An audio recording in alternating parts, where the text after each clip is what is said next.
Hello, everybody. Okay, first I have to say sorry about the Gandalf cosplay. I couldn't fit my hat on with the headphones, and I couldn't find any like earbuds. These things are just giant, and I ended up eating my.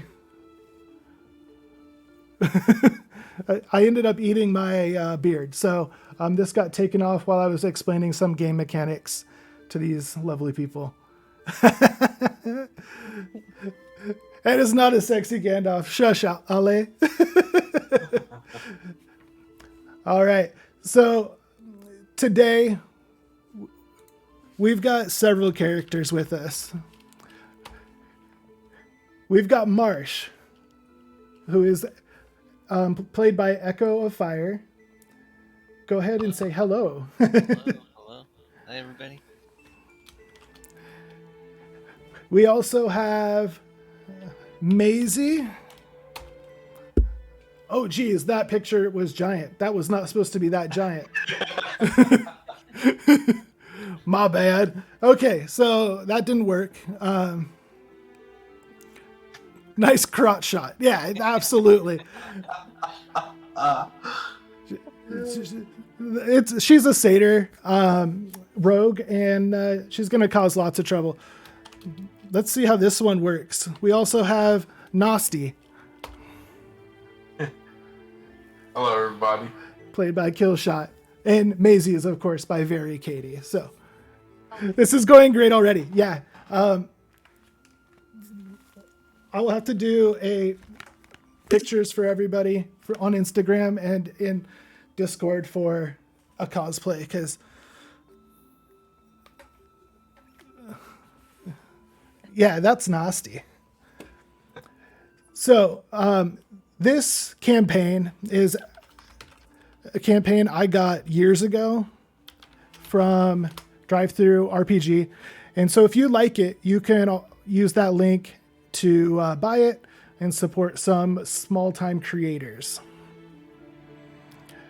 Ninja, be better. So let's see. We're going to... This is Octavia Vedas. She put out a... she put out a call for people to help her because she is stuck working in a town, and she has a telescope in her office that looks at her home, which is the tower on Vander Hill. The tower on Vander Hill has smoke coming out of it, and she has requested some freelance handyman people to go over there and take a look. And she invites you into her office to talk about the job. So let me pull you guys into her office.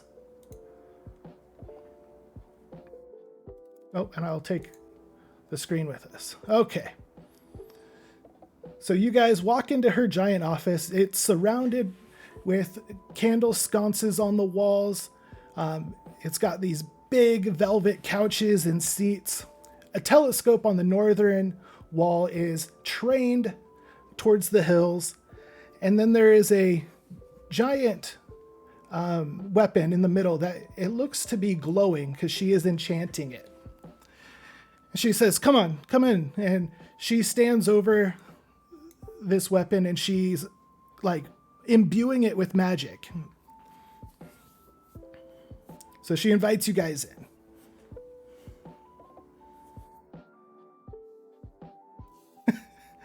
And Echo, you were just gifted a chunk of meat to use for the remainder of the adventure. Oh, delicious. All right. I hope it's good.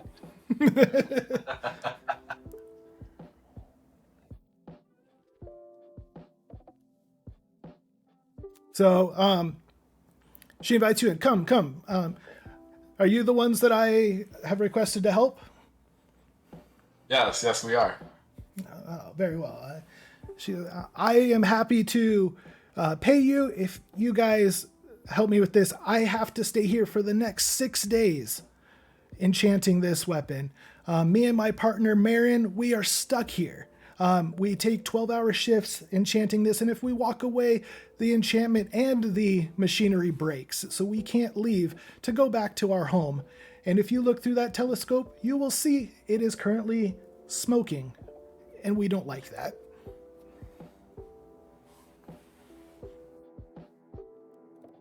All right, so you guys all take a look through the telescope. What you see is this tower. It's about a day's ride away. It's too far for them to leave their office to get checked out. So they hire you guys. This is the tower on Vander Hill, and it's well known throughout because these two, Marin and Vadis, or Octavia, they are prolific enchanters, and so they were hired by the Enchanters Guild to do their thing, but they can't leave. And on the 9th floor, you guys spot green smoke billowing out of this tower. So we'll go back to her office. And she goes, is this a task that you guys can? And she goes, and she starts like speaking another language and imbuing the weapon. Is this something that you guys can take charge of? I think so. Oh, all right.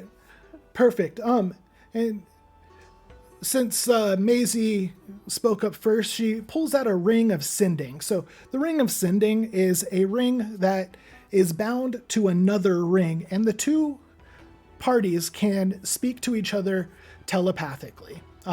And it's going to have 2 charges on it, so you guys will be able to send 2 messages to Octavia and receive 2 back.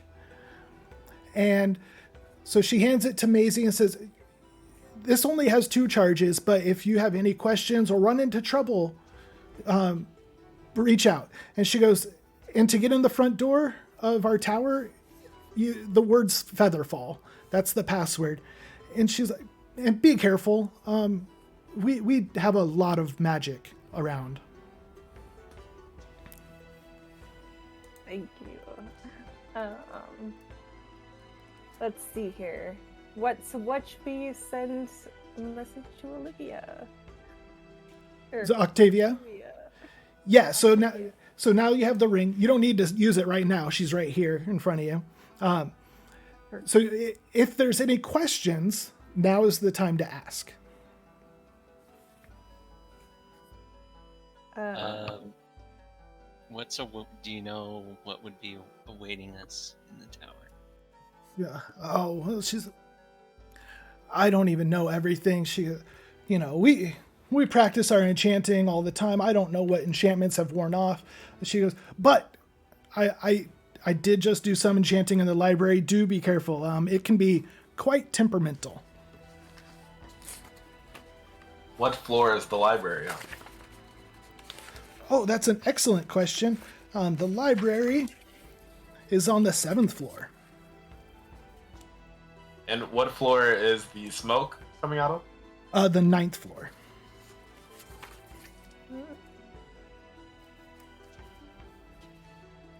How do we get up there?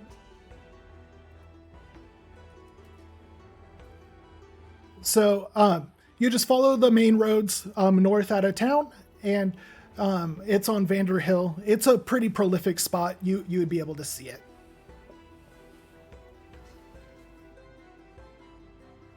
You had briefly mentioned traps on the outside potentially. No traps on the outside. Our landscaping is pretty well kept, but make sure that you use the password Featherfall to get in the front door, and then do be cautious about my homunculus. Don't kill him, but I have lost contact with him in the last 24 hours. And so if you guys could capture my homunculus and bring it back so I can reestablish that connection, that would be wonderful. So I need to get back to my enchanting. stopping smoke and catching homunculus? Is that something you guys can do?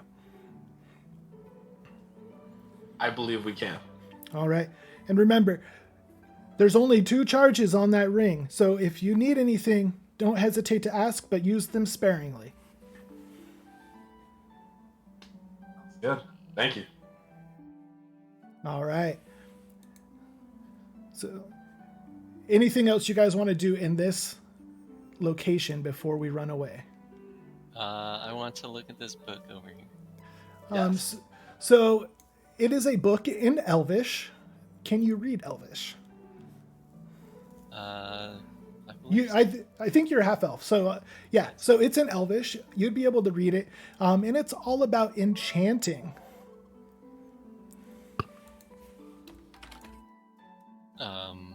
what kind of enchantment? So it's about weapon enchanting. Okay. It's too high level to gain something out of it for you to take and be able to create a weapon of some sort. All right. And how about this book? That one is the enchantment that she is applying to this giant weapon. I forget what these are called. That she was commissioned to do.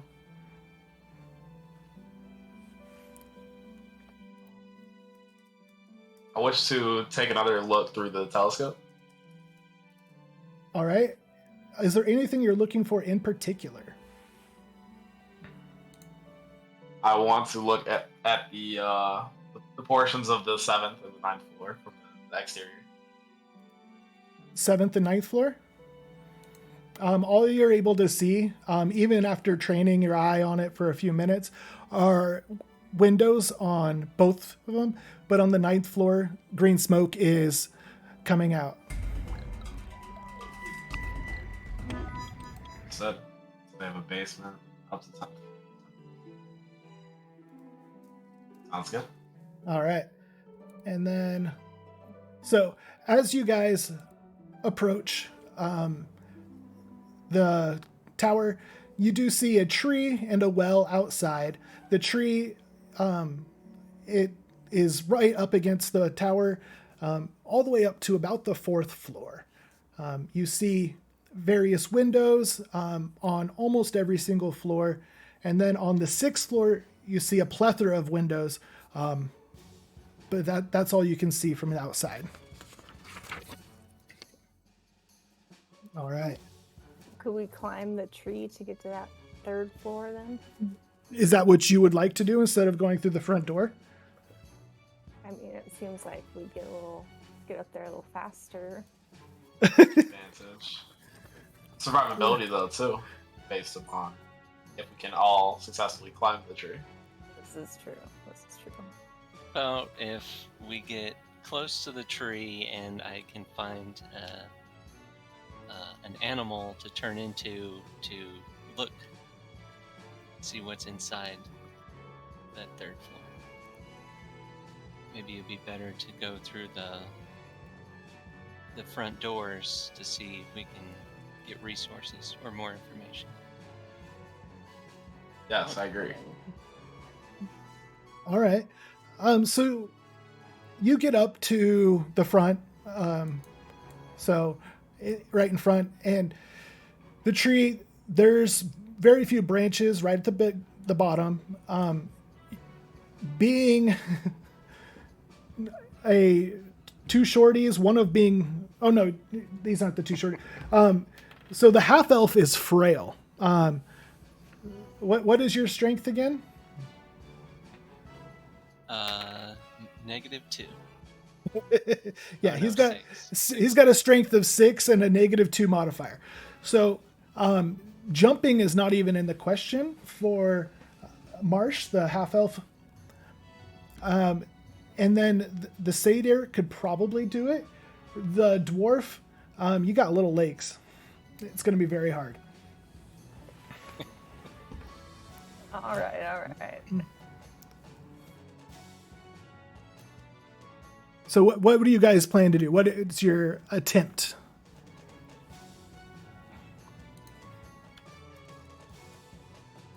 We try going to the front door. Potentially, we could lift one another to allow someone to observe the third floor. What do you guys think? Well, you know, we may be able to look in it, but we ain't getting in it. So let's just go That through is the true. front. Yeah, Okay, sounds All good. right. Front door. you guys would just be putting me on your shoulders.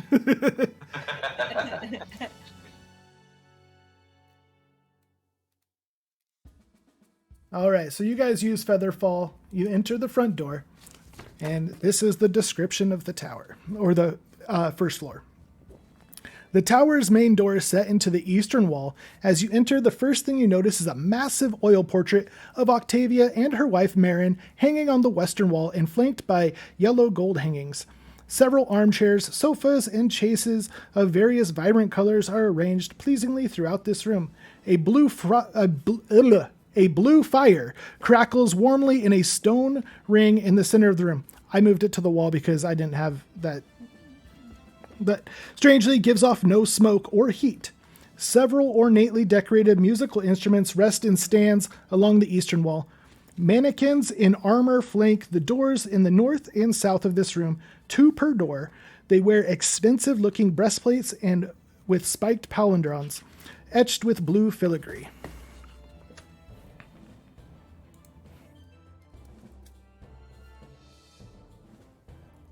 So if you guys would like to check anything out and move around, you are free to. I think I'd like to go check out this bookcase. Yes. Yes. Okay. Go ahead and roll an investigation on the bookcase.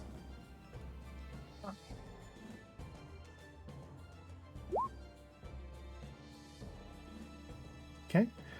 So you roll a 17. I forgot your investigation is off the charts. So you check through. You actually end up moving every single book to see if there's anything hidden behind. There's nothing. This bookcase is just a bunch of fiction. This is their relaxing area. All of these books are just for fun. You do find a romance novel that's a little spicy, though.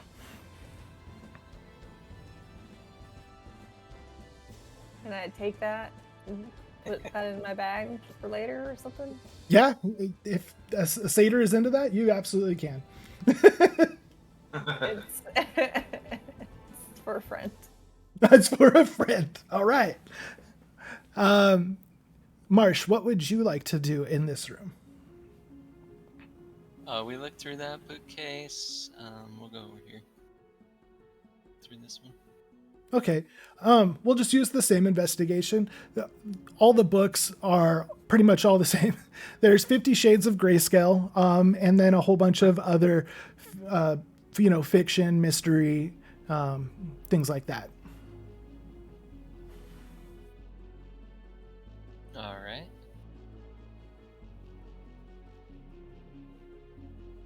Can I look at this note? Yeah, so you look at the desk. All that's on that desk is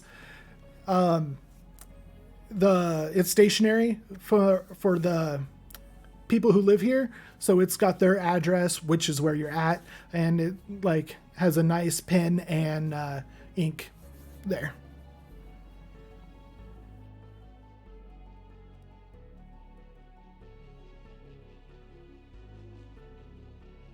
And I can look around a little bit more.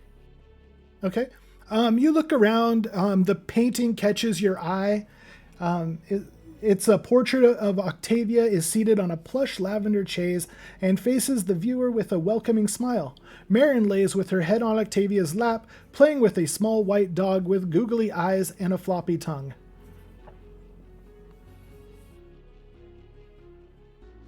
All right. I think I'm good. Okay.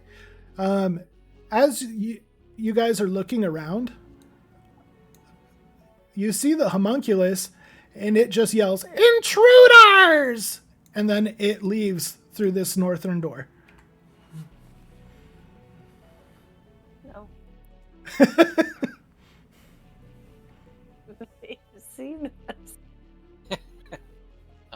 well, You have been seen. let's go. And it shuts the door right behind him. Okay. So it slams that door as it runs up the stairs. Up the stairs. Maybe that was too much information. Do we choose to inspect the southern door? If you like, Let's do it. you want to check downstairs? Okay. Still. We have an elevator. So you guys head to the basement. The basement is just full. It's a larder. There's, a bunch of rice, beans. There's some bushels of corn. There's wood for a fire, flour. No meat, as Marin and Octavia are vegetarians, but there is a lot of food down here, enough to feed multiple people.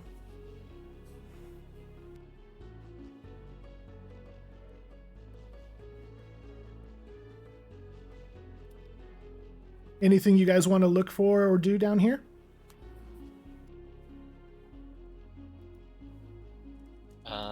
Maybe we could look for. No, I don't know. Okay. I'm good. I choose to inspect the crate in the middle of the room. Okay, go ahead and roll an investigation.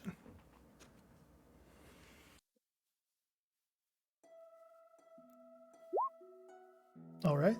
So you are poking around these boxes and you notice one of them doesn't have food. It has tools, and you find a grappling hook hidden inside. And you do remember Octavia saying, use whatever you find, but please leave it there at the house when you're done with it.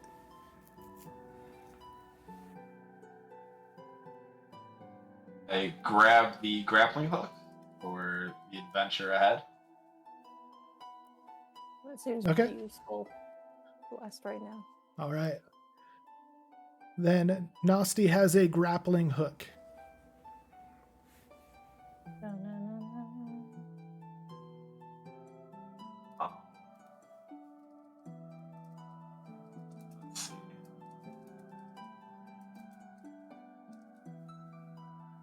All right. Anything else down here before we move back upstairs? And I think I'm all right. Maizy and Marsh, how are you guys feeling? I think we could probably go back upstairs. Yeah, let's go back upstairs, I think. All right. Sounds good. You guys are back at the entryway. Is there anything you do here before you proceed upstairs? I would like to inspect the item that's northeast. That's a chair. Chair. It's just taller than you, so it was startling at first. I inspect underneath the rug in the center of the room. Do you want to boost step on the chair?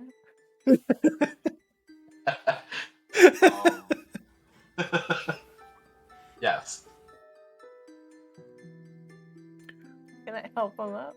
Marsh, you were gifted carpenter tools for the remainder of the adventure. Okay, thank you. Wow. Make sure those get put to good use. I don't know why you're getting all of them, but we'll take it. I probably don't Oh. even have the strength to use them. a gift from Duke.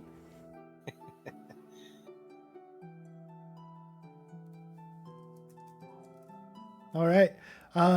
Maizy, is there anything you're inspecting before you proceed? I think I'm good. I think I'm really interested in what's upstairs. Okay. Ready to go? All Let's right. go. Yeah. Maizy reaches out and the door doesn't budge, but as she touches it, a whum comes off of the door, and the two armors closest to the door become animated and start attacking. No. Uh-oh. We defend ourselves. Whoa. I'm gonna fight back.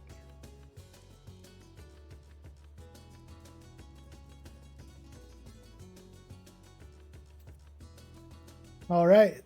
So we'll just go in order how they are on screen. So Maizy, Marsh, Nasti, and then we'll do the 2 armors.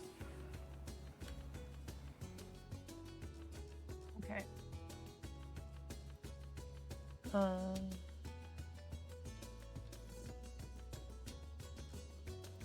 Sorry, do I roll?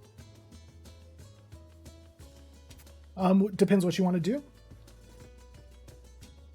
I want to defend. I want to fight them.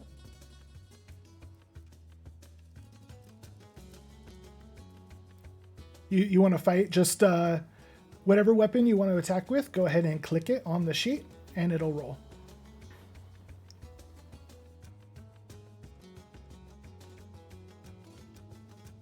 No.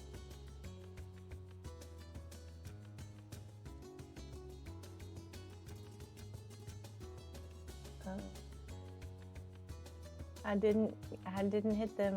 I missed. Yes, you did.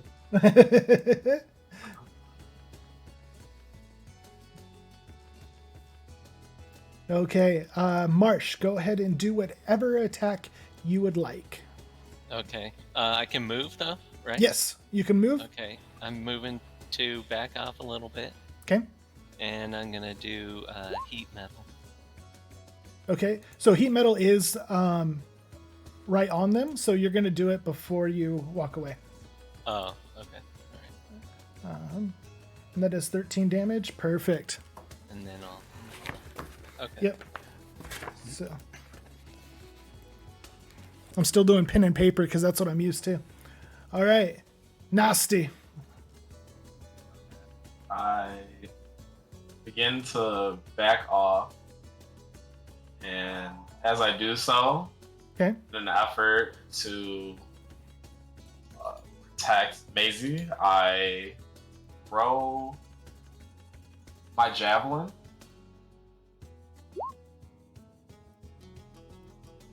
Okay. At the left enemy. So To before pin them against the wall. before you do that,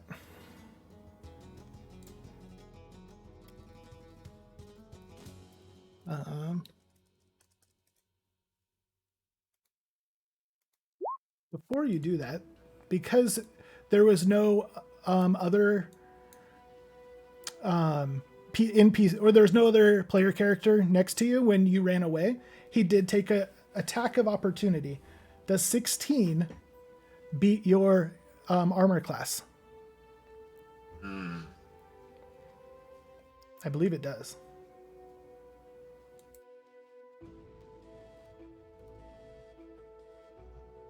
So being that I cannot move. So you can. He's just going to hit you on your way out. Oh, okay. Sounds good. Yep. So 16. let me roll damage. So he's going to hit you for 5. 1d6 plus 2.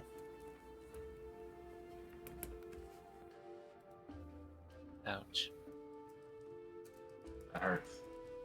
Especially on this floor.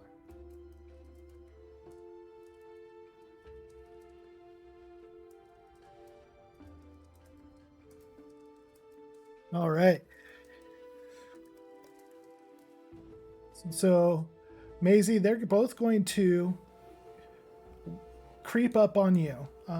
These guys, they don't really think. They just hit what's ever closest. So the first one attacks for a crit. Wow. Oh, wow. 2d6 plus 2. So hits for 9. And the second one does 8 hit.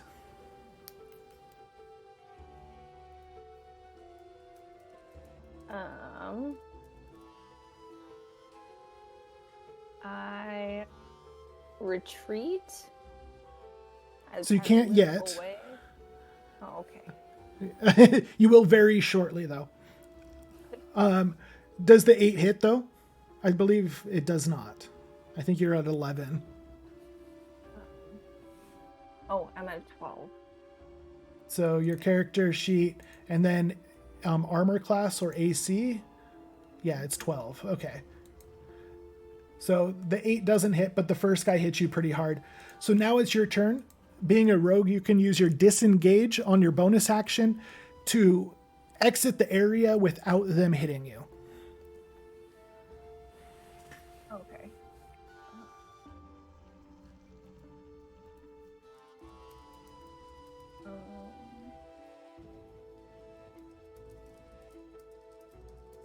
Sorry, where's... You don't need to do anything for the disengage, Oh, okay. but you said you wanted to leave, so that's what you're going to Yeah. do without taking extra hits.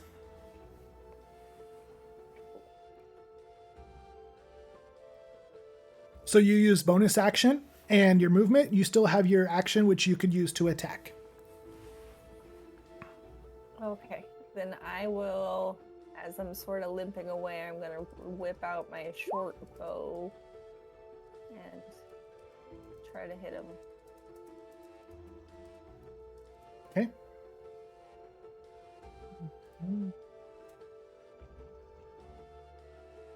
The 13 does not hit. So with your bow out, you spring an arrow at it and it bounces off of the armor. So Marsh, you're next. Oh boy. How does the spike growth work? Is that Yeah. I think I put it in. does that go on the ground or on myself? I didn't add that one. That's a bummer.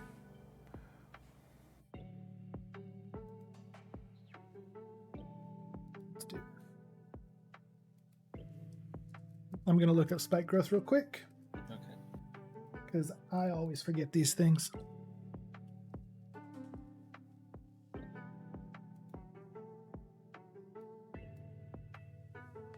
All right. The ground in a 20-foot radius, centered on a point within range, twists and sprouts hard spikes and thorns. The area becomes difficult terrain, so they will move half speed. And when a creature moves into the or within the area, they will take 2d4 piercing damage for every 5 feet. All right. Yeah, let's put that on them. Okay. All right. So go ahead and mark where you put it.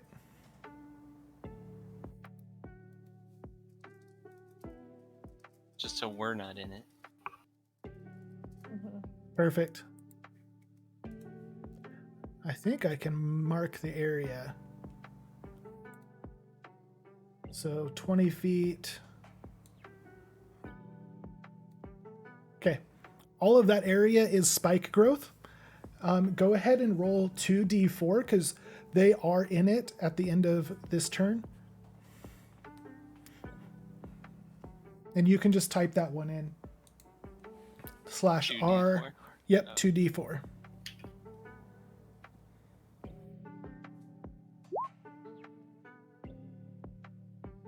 Perfect. So they both take 4 damage.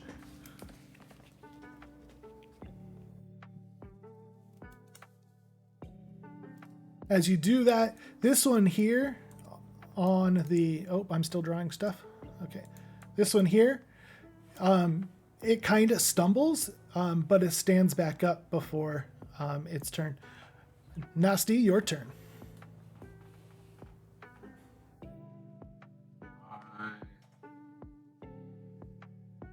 Oh, damn.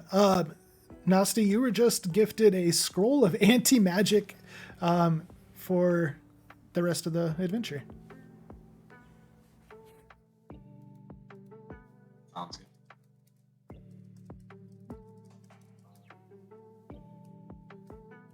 Cool. That'll be useful in our magical tower. I move My left hand side. Okay. Decide to throw a hand axe. Okay. Crit. I like it. Okay. Nice.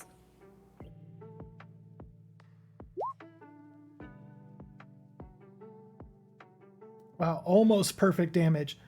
All right. And which one were you attacking? The enemy to the left. Okay.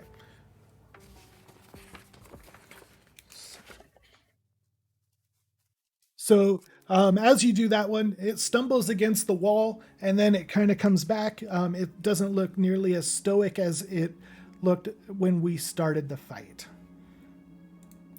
And it moves directly towards you and it will do its attack.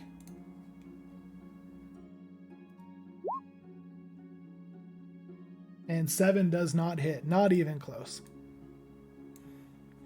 And this one goes straight to the poor, frail Marsh. Uh-oh. Because it's closest. Oh. 13. I think that hits, right? Oh, yeah. That hits. Oh, yeah. All right. So you will take 7 damage, and then we will start back at top for Maizy.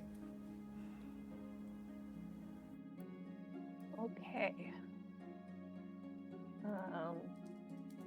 So I sort of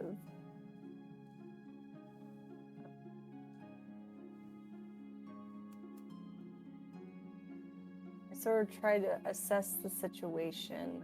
Okay. And I hop up on top of this couch so I have a better advantage. Okay. And then I try my short bow again to the enemy on the right. Okay. So being elevated, you're going to have advantage. So we're going to take the higher one. And with advantage, being a rogue, you will also get an extra 1d6 damage. So that hits. Go ahead and roll the damage, and then roll a 1d6 also.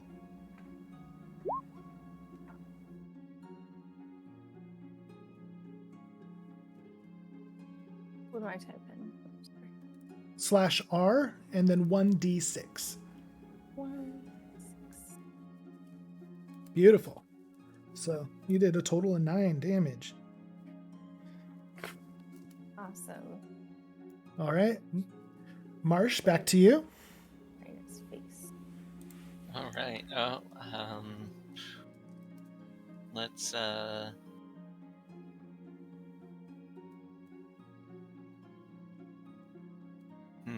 let's see. Can we I don't think I can do much slashing, can I?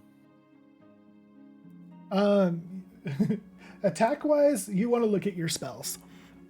Okay. Yeah, let's do the heat metal again. Okay.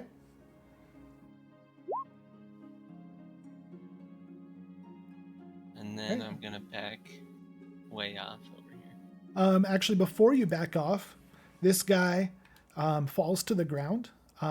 So he crumbles, and as he crumbles to the ground, all the blue filigree that's on the shoulders goes to a light gray. It's no longer it's lost an aura that it had, and so let me give it.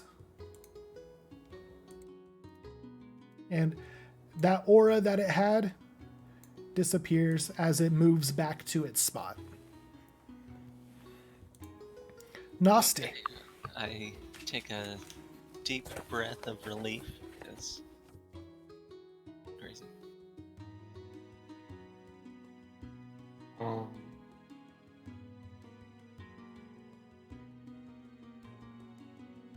I decide to use my light crossbow in an effort to save myself. Okay. Being within 5 feet, you will roll with disadvantage. So do you still want to do that?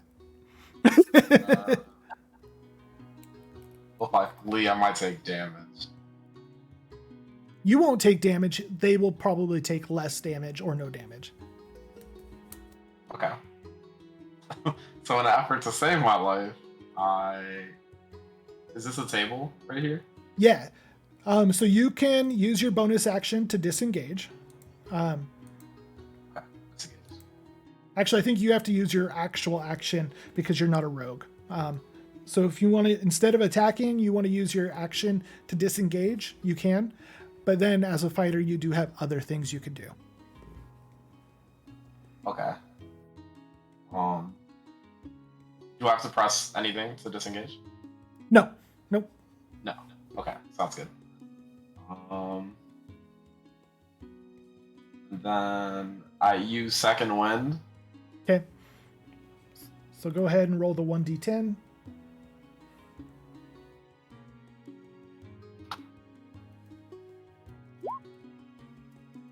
Okay, you gain 7 HP.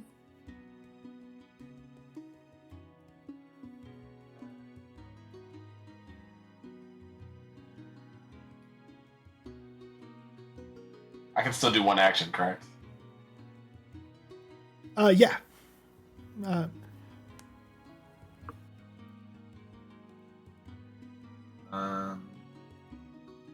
Then now I use my light crossbow. Okay, that would make sense.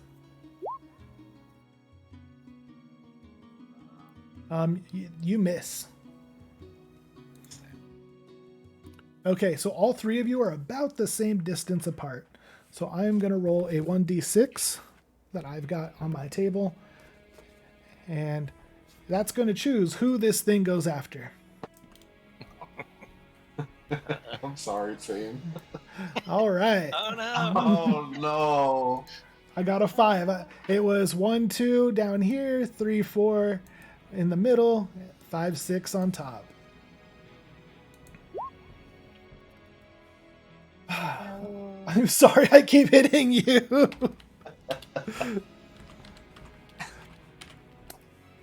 Wow. All right. Jeez. Marsh takes 6 more damage. No. And we go back to Maizy. Okay, so in an effort to save Echo, I'm going to run up on this enemy and ram with my horns with gusto. I fucking love it. We're going to give you advantage because that's cooler than shit. So go ahead and click the ram with horns +2 at the bottom for damage because those hit. It's supposed to add your strength also. I failed to add that in. What is your strength modifier? Bludgeoning.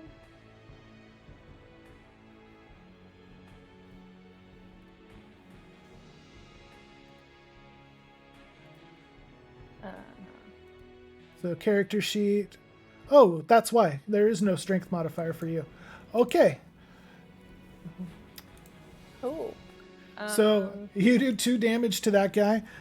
He seems less than phased by it. So hopefully Marsh can do a little bit more.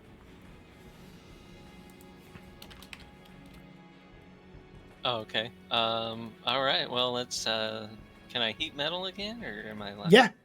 Yeah. I mean, that seems to be solid damage. So. Let's do that. And then I can I disengage too, or just back off?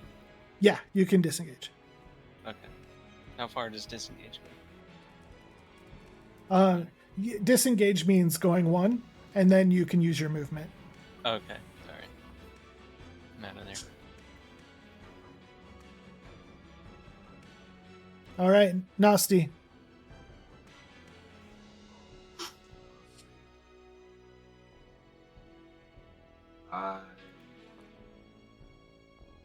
Jeez.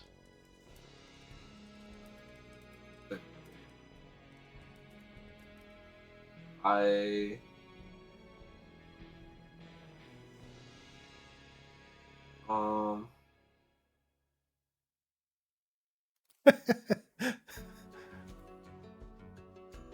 Thing's got some life in it, for sure. I won't die. Marsh, you were healed by 4 points by chat and given a +2 damage with swords for the rest of the adventure. let's go. Wow. Thanks, chat. Awesome. He has a -2 with swords to start with, so that actually is great. So for my current position, I fire with my longbow and a enfeebling arrow.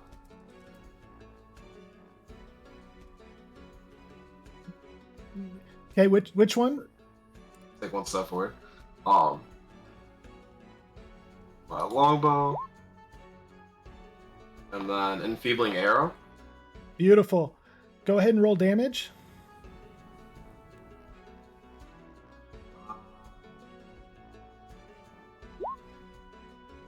And then the 2d8 for the necrotic.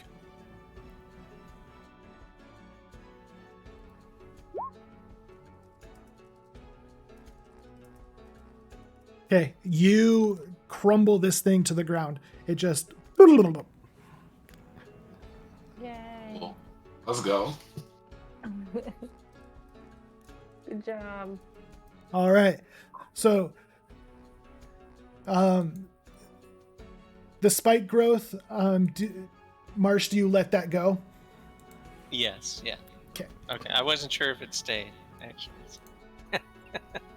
Alright. And this guy floats back to his corner with being a big X on him. Maizy, during that fight, while standing on the couch, you did come in contact with a wind fan. This wind fan drew your attention because of how ornate it is. And it looks like it's something that shouldn't have been tucked away in the couch, but if you want to grab it, you can, or you could leave it there and just leaving a note, mental note. I think since I've got sticky fingers, I'm gonna snatch it up. All right. Yeah.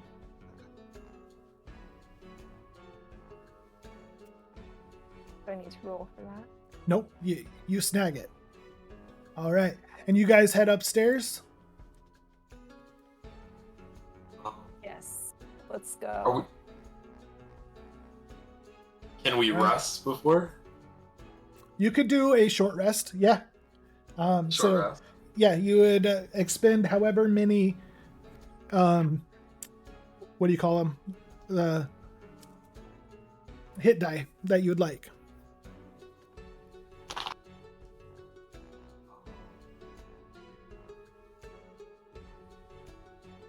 So I have to roll, you're saying? Yeah, you have to roll your hit die. I think you can click it on your sheet and it'll roll. And you add that much to your HP.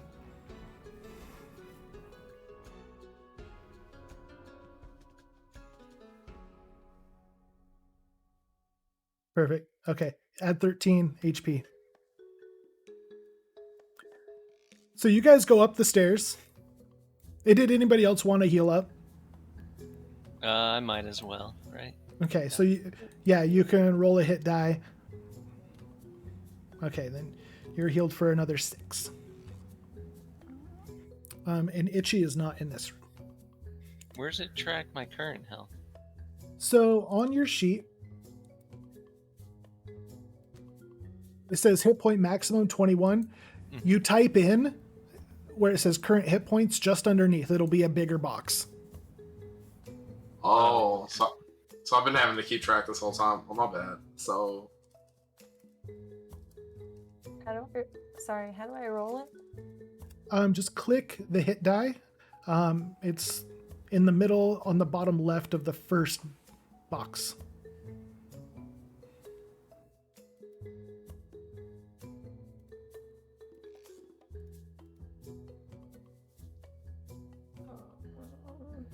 What were my original hits? Was it 6 and 7, or was it more than that? If you guys were having trouble keeping track of HP, just go to max HP, starting now, because this room, when you enter it, it's a game room. It's got a big gaming table in the middle, a couple smaller tables around the outside, and then 2 bookshelves with giant collections of board games, card games, and dice games.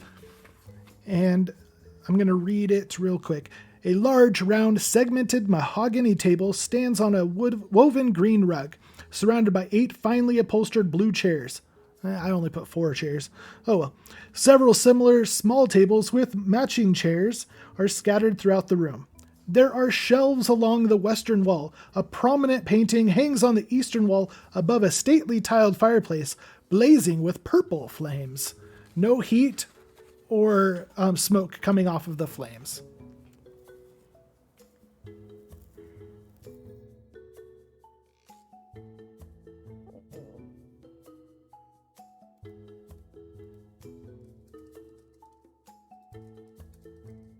I'm sorry. I'm still trying to figure out how to roll my hit die. You're okay. Just go to max HP.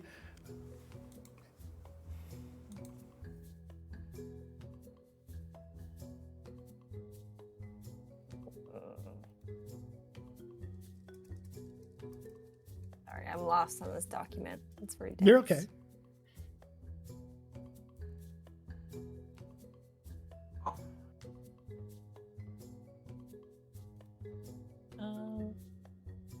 So if you're able to look at the stream, I can show you real quick. That would be wonderful. So all your HPs are in the middle. All your HP stuff. So you'll track your HP here, where the 5s are. And then to roll a hit die, you'll do it right here.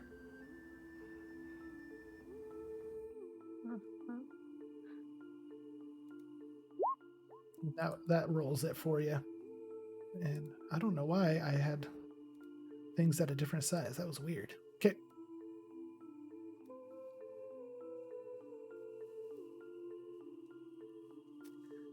Is there anything you guys would like to check out here? I'd like to investigate the fire. To the blue flames. Oh my god. Okay. So rolling investigation, go ahead.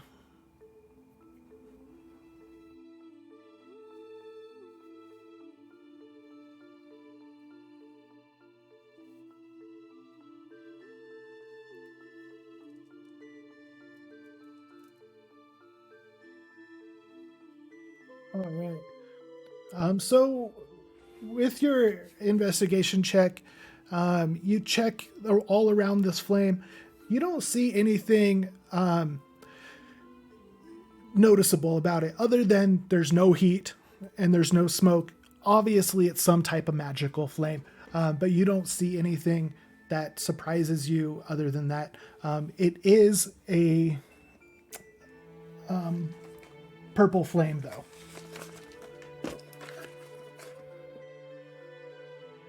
Maizy or Marsh, anything you'd like to do? Well, that blue flame is very intriguing. But I think I am drawn to this table in the middle. Okay. I'm going to look up and all around it, see if there's any clues. Everything about this table is completely normal. It's a nice table. It's a big table, but it is just a normal table. It's completely made out of wood. There's nothing special about it. Okay, this is a very normal table. Marsh, is there anything you'd like to check out? We'll check out one of these bookcases. Games upon games upon games. And they are alphabetized and pretty well organized. Okay. Marsh, you were given a deed to a home in town for the use of the remainder of the adventure. Let's go. Do you own the tower? Let's just go back to my house, guys. Yeah, honestly.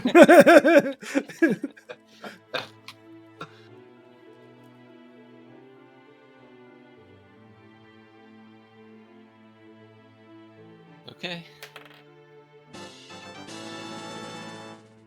All right. Anything else you guys like to do in this room before you move on?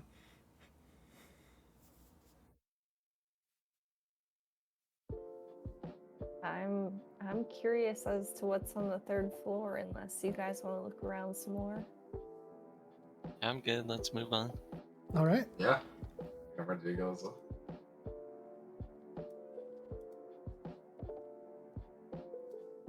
So you guys move to the third floor. And on this floor, where is Itchy, our token, is over here, and he screams, "Intruders!" and throws a pie at you. I need each one of you to roll a dexterity save. Oh, snap.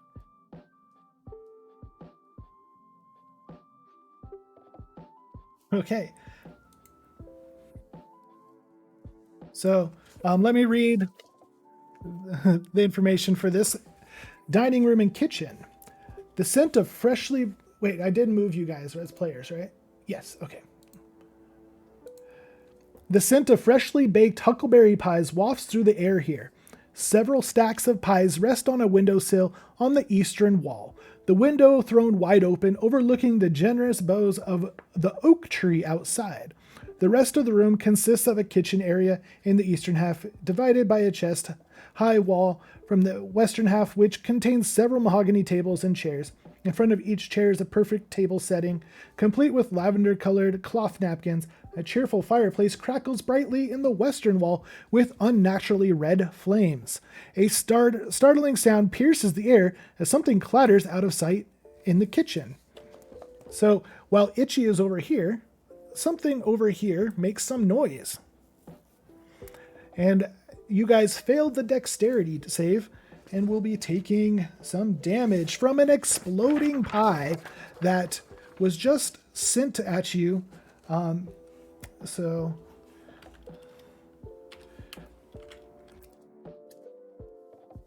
you both will take 4 damage from the exploding pie that Itchy threw at you, and then as he screams intruders, and he will exit out the window that is right here and disappear.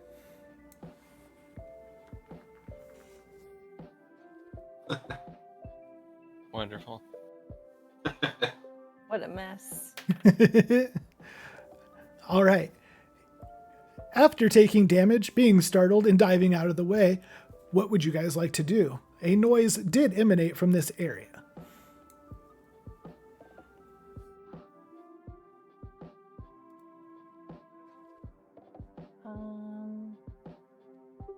Let's maybe go over here to the right.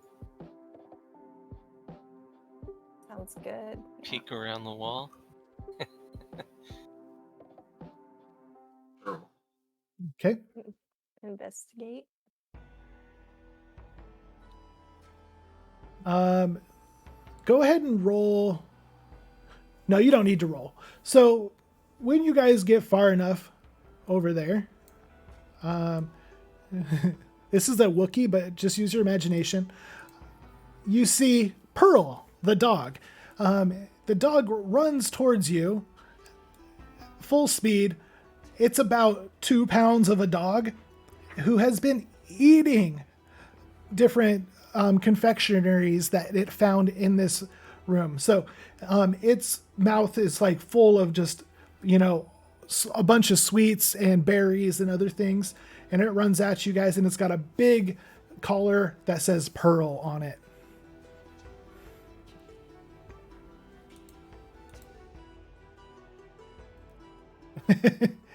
anything else you'd like to do with Pearl? Doesn't somebody have a way with animals? Maybe they can talk to her. Oh, right. looking Yeah. at? Good looking out. All right. We'll use.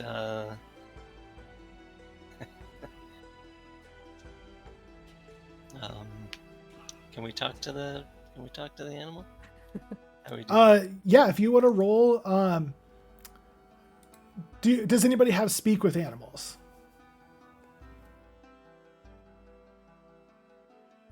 I don't. No. Okay. I have animal handling. So with animal handling, My bad. you can, it's like having a trained dog. You will be able to roll to see if you and this dog can get along, going forward. Which Pearl seems like a fairly friendly dog. But it's 2 pounds. Yeah, it's tiny. Okay. All right. Let's go for it. All right. So with that animal handling, Pearl wants to stay next to you the entire time and like tries to get you to notice certain things. And Pearl runs over to the pies on this table and barks and then nudges you towards these pies at this table. We should check out those pies. Yeah, for sure. Okay. Yes. Let's look over here. So as you get closer to this table, Pearl keeps barking. Go ahead and roll an Arcana check.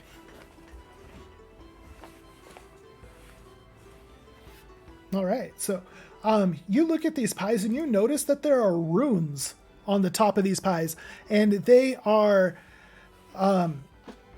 a exploding rune. So when they get agitated, that rune explodes and does 1d4 fire damage. So you know that touching the baked part of these pies could be damaging. And Maizy, the pies you're looking at look normal.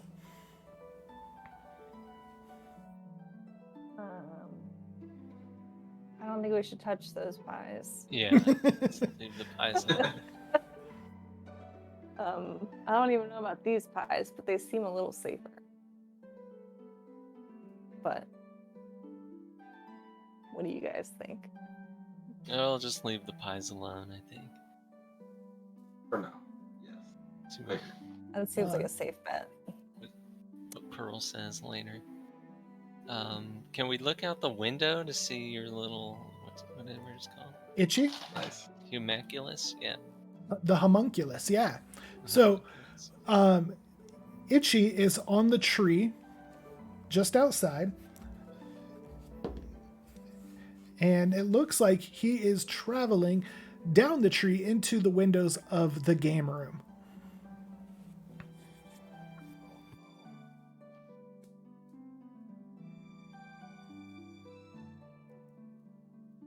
All right. You know, maybe I'd be able to speak with Itchy. What do you think? Would I be able to communicate with him? No, he's not an animal. We distract him with Pearl. Go ahead and roll an Arcana. What? Pearl's our friend. So with that Arcana check, you would know that a homunculus is a magical construct that animal handling or speak with animals would not work with it. Okay, all right.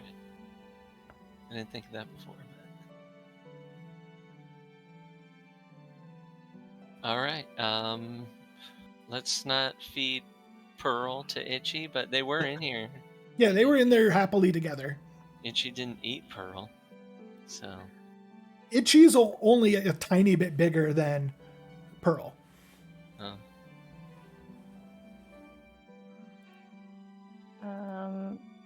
Should we scurry up the stairs while Itchy's outside? Yes. Okay. I like that. Possibly I could barricade the door behind us with my mason's tools? Okay, go ahead and roll. I don't know how Mason's tools work. Boom. Somebody look it up. I think it's a strength, but I do have carpenter tools, right? And just to be sure, I want to barricade the previous floor, not this so like this door here. one. Kitchen door. The kitchen door, the one we previously came through. Okay, Before we so this one down here that your character just moved by. This is a trowel, a hammer, a chisel, brushes, and a square.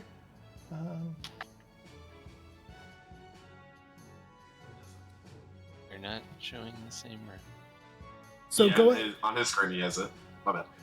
Go ahead and roll a strength check to see if you can lift enough bricks to make a rudimentary wall. You have to take walls, take pieces off the wall to build part of the wall. So this stone is a little too hard for you to break enough pieces off to make a wall. So you don't successfully build a wall to barricade the door. It does make it a little bit harder to open, though, as there's enough debris and dust in the way.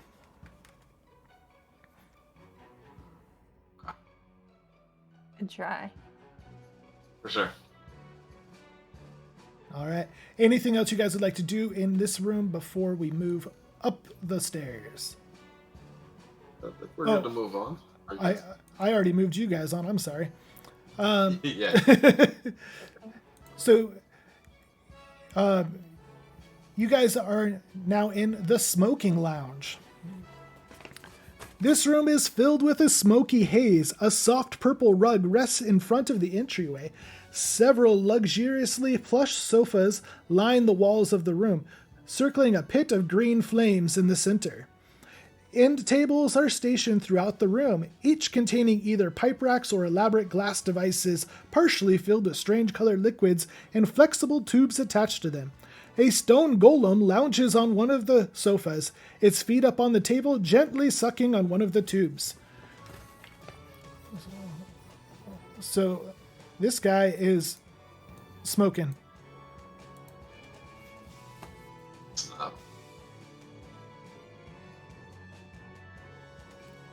And Nasti, you were given a magical tomahawk, +1 to hit and damage, and it comes back when thrown. That actually fits your character. Yeah, it's perfect. Oops. Pushing buttons. Okay. Okay, anything you guys would like to do in here? The stone golem notices you and gives very little cares. Can I go look at this contraption on this table?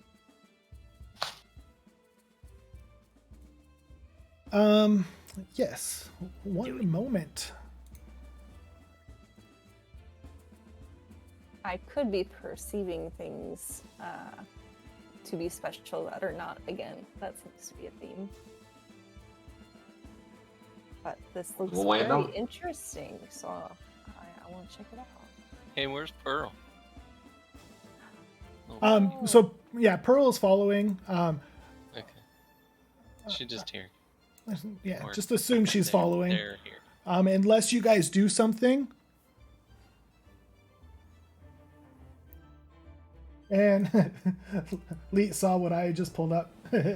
So, Maizy, as you walked this direction, you walked over this rug and it tried to snag you. Roll a dexterity saving throw to see if you get captured in the rug.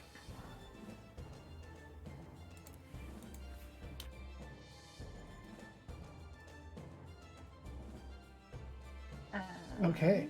You just barely miss the rug. You dive out of the way as the rug folds up. And then, as it doesn't get anybody, it lays back down like nothing happened.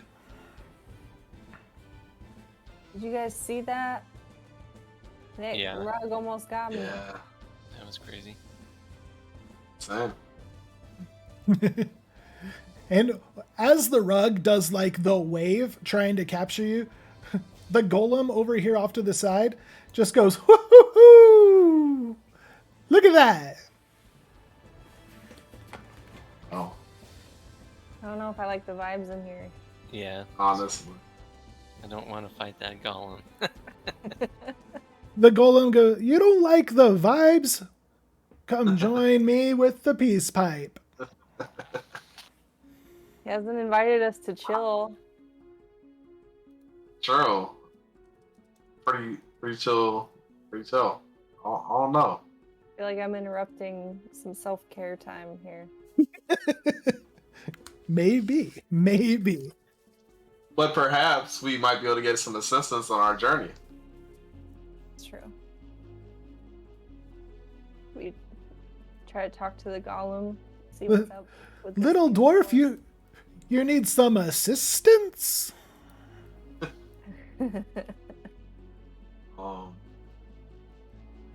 In an effort to avoid the rug, I throw a arrow onto it. One arrow doesn't do anything. Don't Two put the- arrows?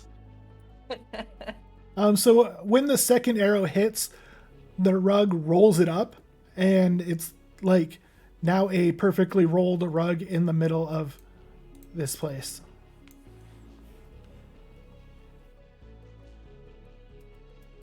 Then I proceed to walk up to persuade the golem to assist us. The golem looks at you and goes, "What can I help you with, little guy?" We need assistance to proceed on the floors to acquire more items on our quest. You need more items? Like Yes. secret items? Like what do you need, buddy? We might need your intelligence on each of these floors ahead. Or Oh, I was conjured on this floor and I don't really leave. But I do believe there are secret items in the game room. But I don't know if that'll help you on your journey. By secret items, what have you seen? Well, they keep stuff in there safe. I don't exactly know what. Do you possibly know where?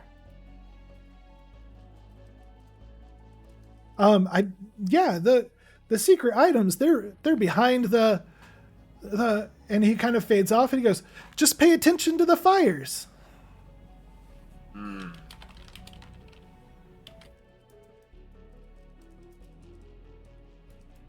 So Marsh and Maizy, would you guys like to check out the game room some more and inspect? Yeah, it might be worth it.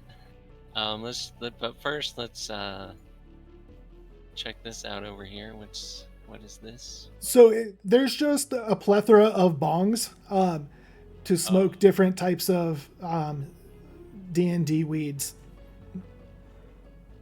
I see. Okay.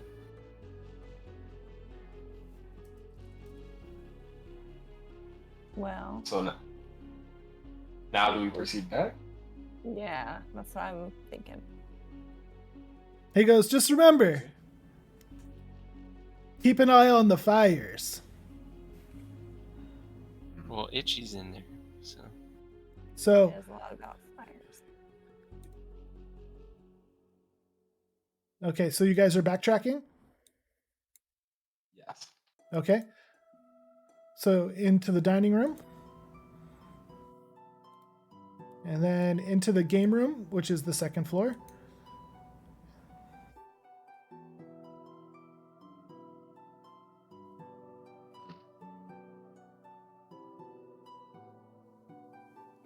since I've already inspected the fires and found nearly nothing, Maizy or Marsh, you guys. okay. Let's Back- see. Check out. Yeah, let's check Yeah. out the fire. Okay, so the fireplace has the purple flame, and above it is a painting. And let me read about this painting. It went backwards. A prominent painting hangs on the eastern wall above a stately tiled fireplace blazing with purple flames. It's a still life painting, figs, grapes, and a cluster of strange spiked golden berries called better berries. And if you're taking a look at this painting, you notice it is actually offset from the wall. There's a gap between the picture and the wall behind it.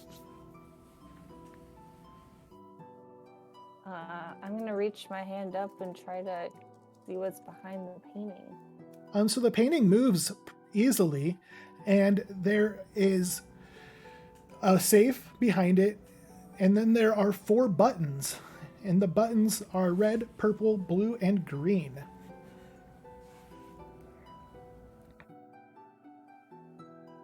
I think I want to try to crack the code.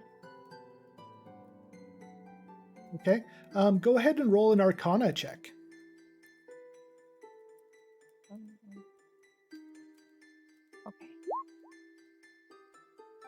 Okay. Okay. You realize that this is an arcane lock, and with your Arcana check, you aren't able to discern how to open this right away. It's going to take some trial and error.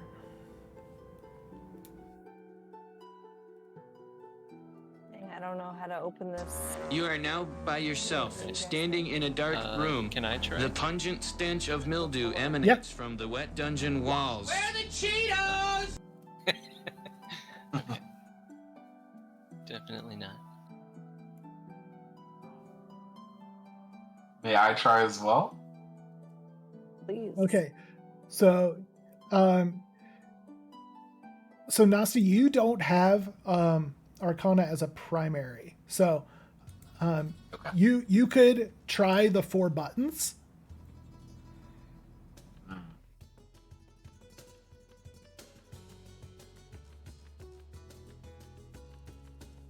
What were the colors again? So there's red, purple, blue, and green.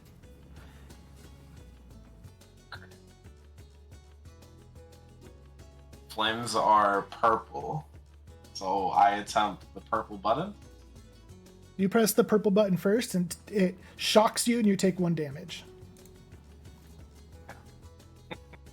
All right.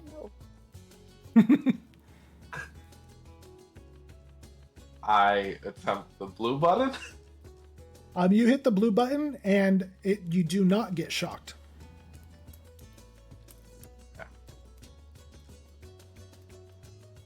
So I don't think we can open this, guys, because we don't know the order of the colors.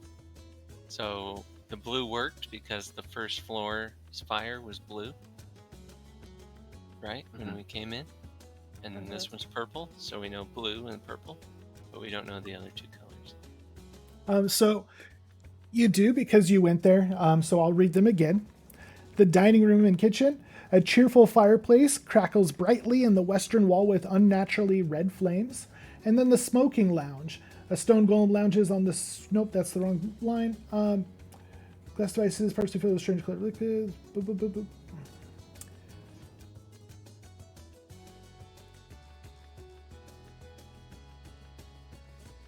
Oh, circling a pit of green flames on floor 4. So it would be blue, purple, red, green. Do you press the buttons in that order? Yes. All right.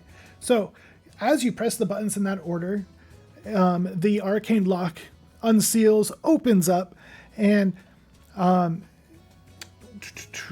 it opens. There's a ring of featherfall inside, and a love note Do you wish to read the love note from Rin to Octavia? Or from Octavia to Rin? Yeah, let's go for it. Okay. It says, Dearest Rin, it was a year ago today that you knocked me off my feet. Literally, in the divination wing outside of old Professor Windbag's office. Who knew that a simple misfired spell could transmute our lives forever? I knew from that moment that there was a spark between us, and not just because your hair was on fire. I fell for you hard, and I have the scar to prove it. So on this, our 1-year anniversary, I present you with something I enchanted myself to ensure we can keep falling for each other forever without further risk to our personages. With love, Avi.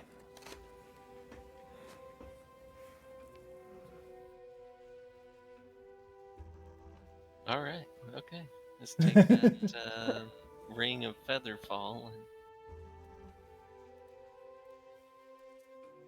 and Skedaddle. yes. We've gained some knowledge though. We could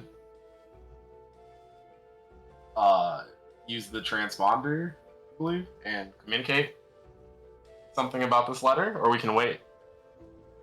I mean, you want to tell Octavia you found the love letter that she wrote? Read we your just- stuff. Didn't say. Do we keep it to ourselves? We call her, tell her we were nosy. I mean, we could. We could. It might pry out other information that pertains to the quest. True. I don't know. It's up to you guys. I don't think it's necessary. Yeah, Proceed on. we could save it. Sounds good. So too, so. I don't feel Mhm. comfortable. All right. So, with Pearl following and pretty much minding its own business, do you guys continue up the floors?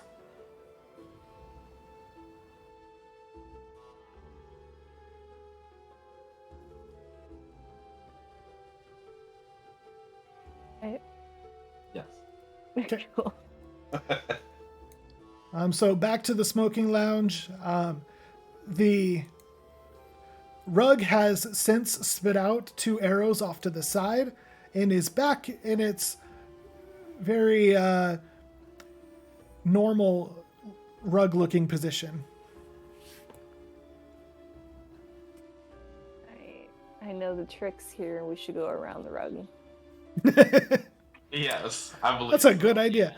Absolutely. Yes. So as you guys go around the rug, Pearl goes straight over it I knew she was going to do that. Girl. Oh. with no harm to itself. Oh, my God. Oh. Okay. Made you nervous though. So, you guys are in the bedroom now. Let me read the bedroom setting. And in this room, Itchy is in here. Because Itchy crawls around the outside of the building, if you haven't figured that out yet.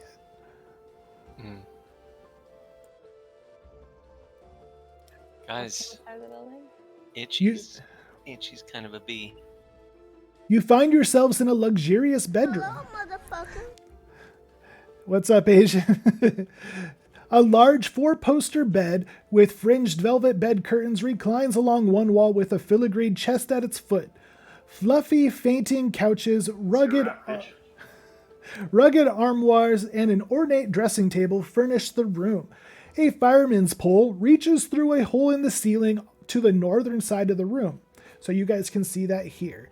It ends on this floor, but it goes up a couple floors. And a pair of double doors opens onto a stone balcony overlooking the surrounding countryside on the right side, or the eastern side. When you walk into this room, the homunculus, Itchy, is right here, and he looks like he's about to unlock this chest right here, and he drops the key and he goes, no, no, no, no, no. He gets to this door and yells, Pearl's not with you, and then he disappears through the door, up the one stairs.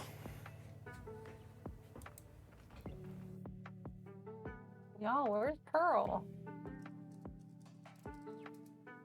Did we lose Pearl? No, Pearl's still with you. Oh. But the homunculus doesn't like that Pearl is being friendly.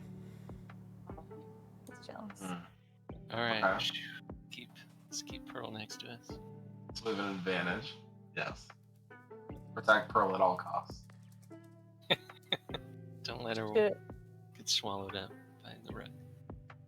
should I Pearl. dash over to this chest and see what's inside or try to open it? Absolutely. One moment, please.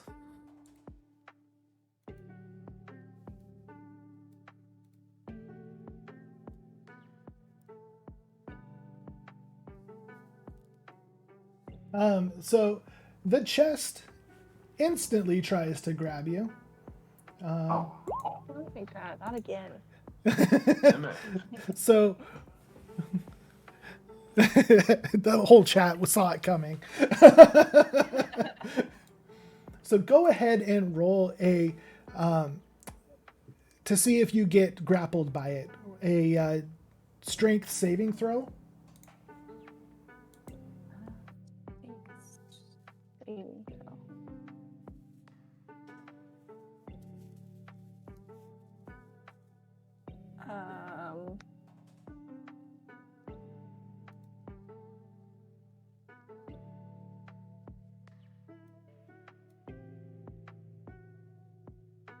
Sorry. So remember on your sheet, Oh, there's sorry. saving throws. Yep, you just click strength. Yours is +0, but Oh, dang it. you rolled a 2. You are grappled by the mimic, so you get pulled inside of this chest. Uh-oh. No. So Marsh and Nasti and Pearl, even though Pearl's not going to help, you guys can do whatever you'd like to try to help.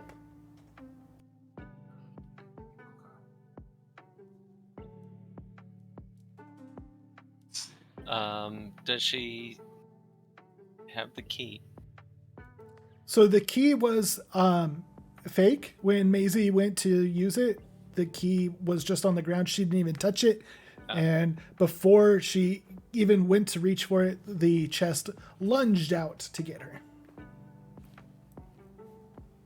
Can I use some insight to come up with an idea how to free her? Do an intelligence check. Yeah. Okay. Intelligence? Yep. Just an intelligence roll. Oh. Perfect. So you know all about mimics. That's something you've studied. A mimic is a typical container of some sort that has been enchanted in a way that it will attack anybody who gets close to or touches it. And this mimic has grappled or eaten Maizy, and Maizy will have to try on each of her turns to try to escape. And you can try to help get her out. You know that she is going to be the one getting attacked until she escapes.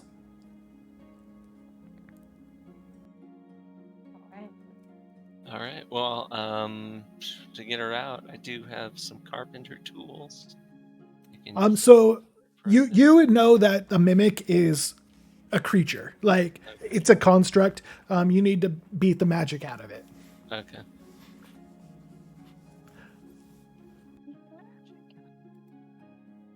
So the box itself, it took its turn to swallow Maizy. So both of you, Nasti and Marsh, can go.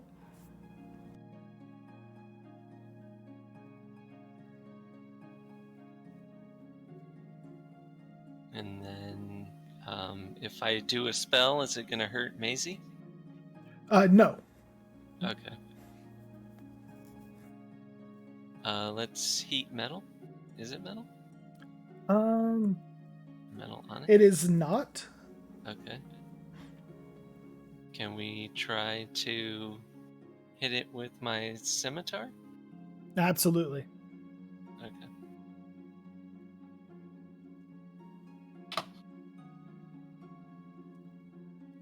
I think that hits.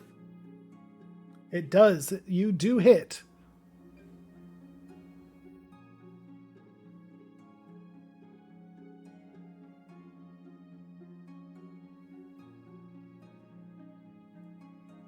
So you just click the scimitar on the chat page. Oh, gotcha. Okay. Just a little hit. It is a little hit, but you get +2, so you actually do 5 damage. Okay. Yes, it does count as a sword. Good job, Embrace. So 5 on the mimic. Nasti, what would you like to do? I would like to swing my hand axe. Okay, you can absolutely do that.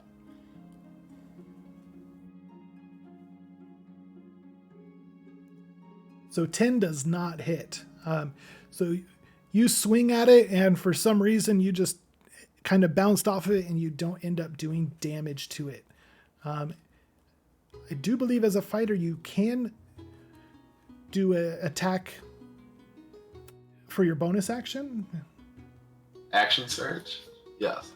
Okay.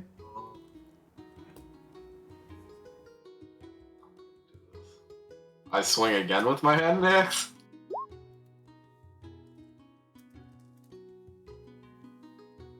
Perfect. Okay. So and then that does hit, so go ahead and roll damage. So you'll do 6 damage to it. So Maizy, inside, what would you like to do? You could try to escape, or you could attempt to attack from the inside. Both of them you will have disadvantage on.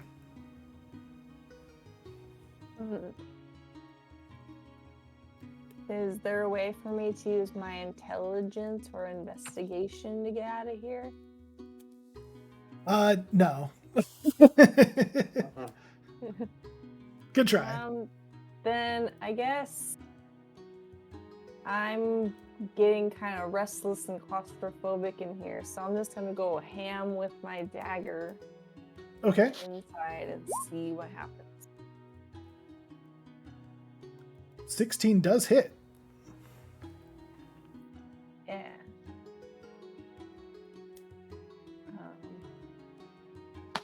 And then I do this, right? Wait, sorry. No, that was right. Cool. Why did it give me 2?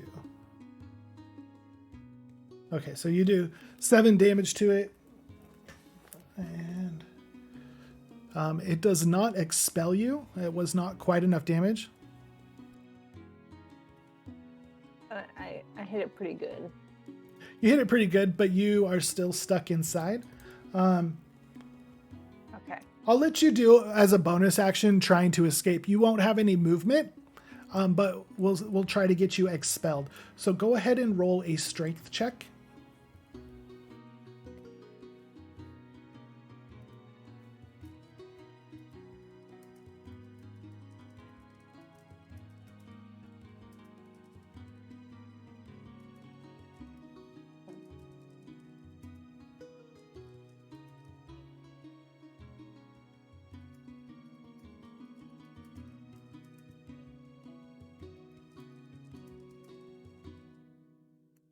So still in the chest. you are still in there. I kind of sit down and I'm like, please get me out of here. Okay, so you guys outside here, get me out of here. It's pretty hard to hear. And then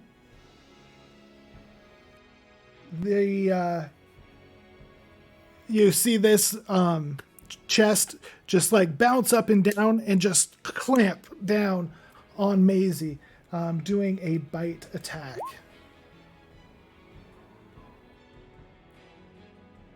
And so that's going to be 12 total damage to you, Maizy. Ouch.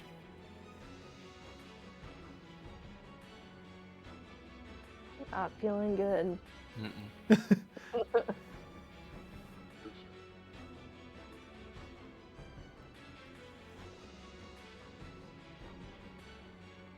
All right. Yep, so Okay, back to Marsh and Nasti. so the poison spray, how does that work? Does that affect an area like the spike growth? So if you do the spike growth, it will do, like if you circle it on this, it should be like this much area. Like it's supposed to be 20 feet from one square. So it'll be 4 squares in every direction. Okay. Okay, but the poison spray, you said it's 20, same? So the poison spray covers an area? Yeah, so the poison spray is like a cone. So Okay. a cone is going to be like this. Whoa, that's a straight line. There we go.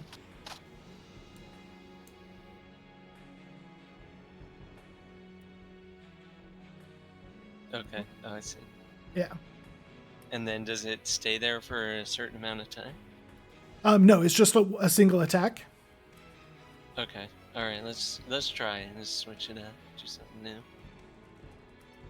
Sorry, Maisie, you're stuck in there.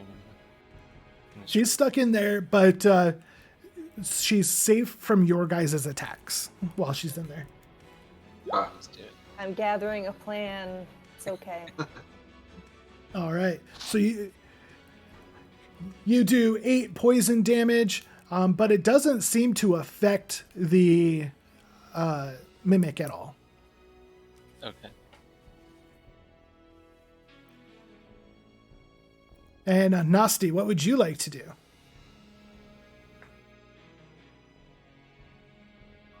I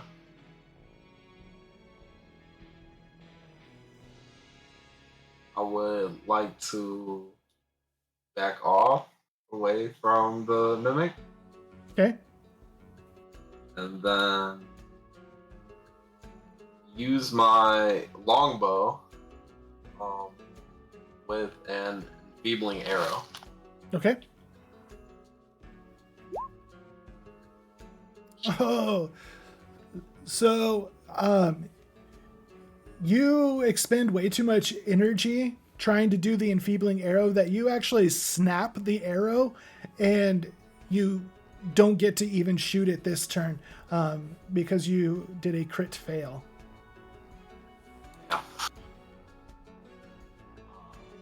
And then time to bite. Actually, no, Maizy, go ahead and no. We did the bite first, right? Yeah, we already did the bite. Yeah, no, we'll do yours first. Boom.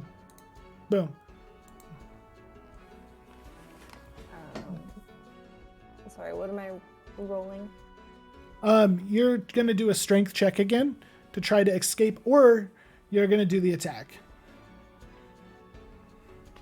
How much HP does the mimic have left? Oh, that is a thing I can't tell you. Dang.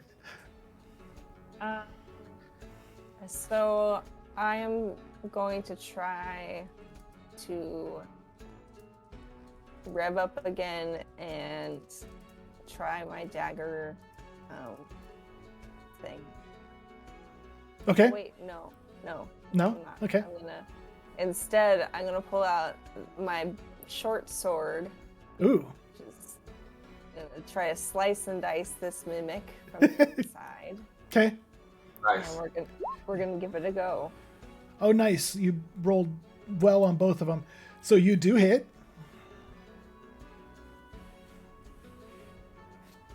Heck yeah. The walls are bleeding. It's gotta be getting down to the wire. I hope. Go ahead and roll your damage.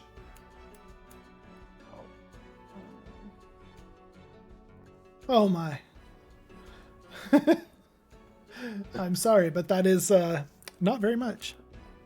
Tough box. Can I still try to escape? Yes. We'll let it. Because I'm being easy on you.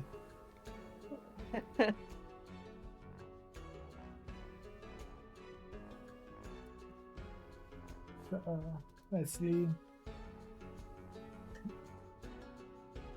The mimic has advantage on attack rolls against any creature grappled by it. And adhesive. Yeah, you get disadvantage. So your 7 does not get you out of the box. So now you get bit. We'll unhide. And that. Did you heal for 9 from chat? Oh, thanks, chat. And then take 11 damage. Two damage, you know? Yeah, it's something. We've been down 9 times and we'll get up 10. Honest. Nasti, you were given a set of fine clothes. Puts on fine clothes.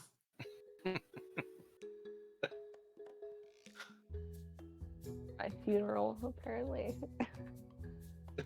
Okay, we'll swing at this thing again. Okay. With a crit. Actually, no, the crit is the second roll. So your first roll, but it hits. So you still hit. Okay. Nice. And so you get +2 damage. So you actually do 12 damage to it. And that is enough for Maizy to get expelled right out onto this rug. Oh no. Uh-oh. We don't trust rugs around here. But the rug doesn't do anything. Good.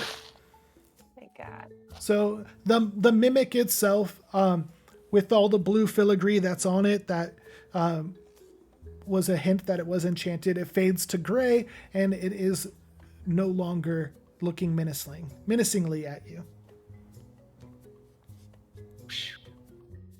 That was Thanks, that was everyone. rough. Tough break, Maizy. Tough break. Yeah. Sorry for wasting our time. I think you did awesome. In the box. Thank you. I blame that itchy. Oh, absolutely. Manipulative. Yeah. Itchy's out to get you. Itchy's toxic, and I'm just gonna say it. I think we need another short rest. Yeah, I'm pretty hurt, I think. Okay. Let's say your guys' short rest is really taking your time to look over this area, and I'm going to give each of you advantage on an investigation.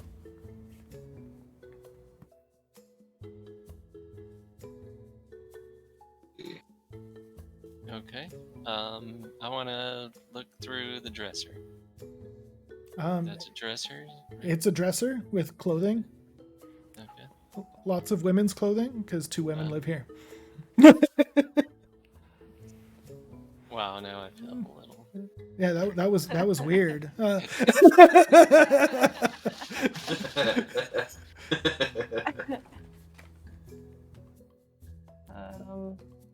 I'm gonna go and look at this desk thing. I'm not too sure what it is. It's like an armoire. It's got like makeup and powders, perfumes, things like that. It's a pretty typical thing to find in somebody who's got a little bit of extra money. I choose. Anything special. I choose to investigate the doors to the right. Okay.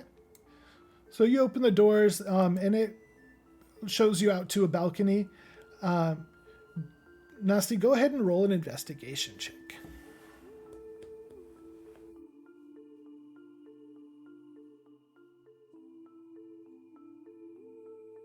All right. So I said you had advantage. So that's a 19.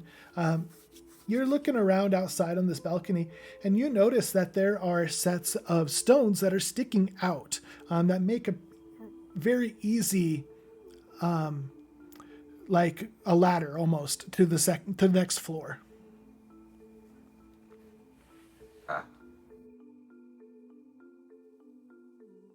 Yeah, what would be a ladder? There's also a hole in this room, correct? Yes. And we're unsure of where it leads. So when you look up the pole, you can see that it goes several floors upwards.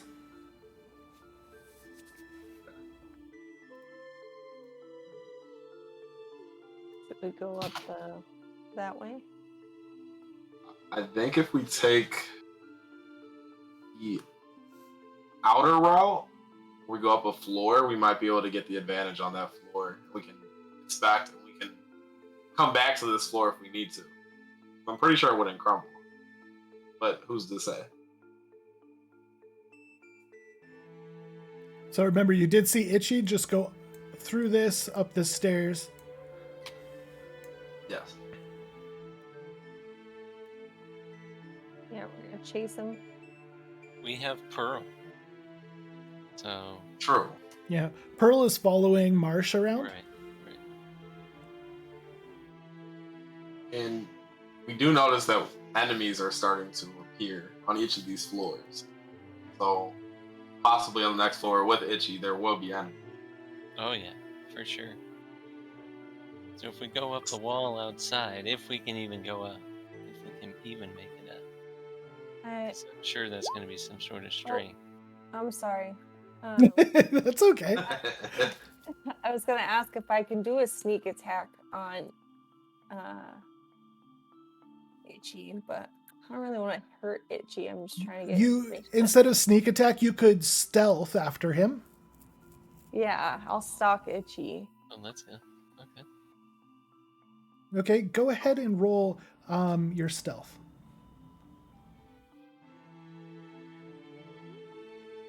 All right. So you tried to be stealthily following Itchy up the stairs, but in the dark hallway, somehow you lose him, and you come back out the same door. Oh, wow. Okay. Oh, that's a trip.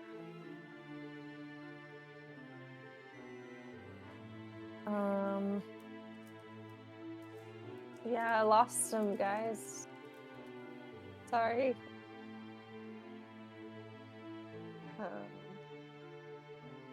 It's alright.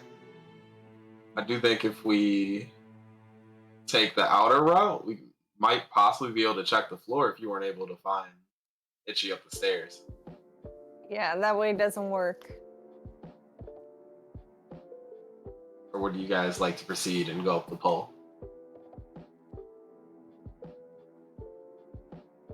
So who's going where? I will go up the outer route. Okay.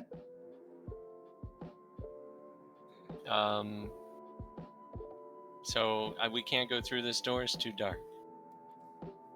So it's no darker than any of the other hallways, which aren't lit. They've just got windows. But when Maizy went through, trying to follow Itchy, she ended up coming back out this door. Okay. I'll just go through the door with Pearl. Okay. Okay. Okay. So we'll do Nasti first to see if you can get up to the next floor. Let me read Fire Pole.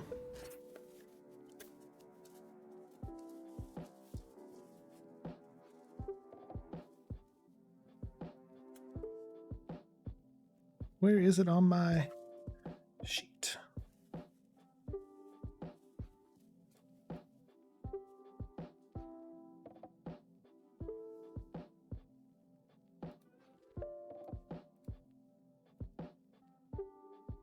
This has a link, so I don't know where it actually went.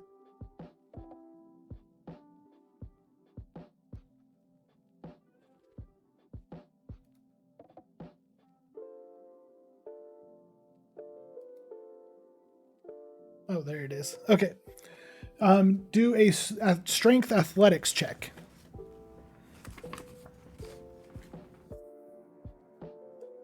So I'm doing both individually, or just athletics? Athletics, yeah.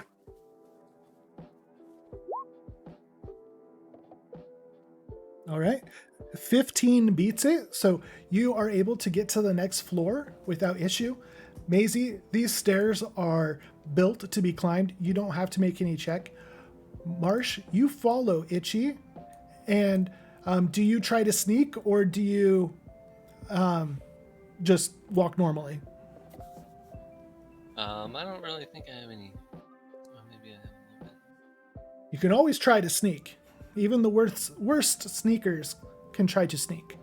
Yeah, I'll be Okay. quiet, right? So go ahead and roll your stealth. Okay.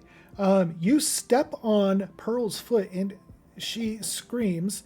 And so now Itchy knows that you're right behind, but you all do end up at the next floor. Nasti is there.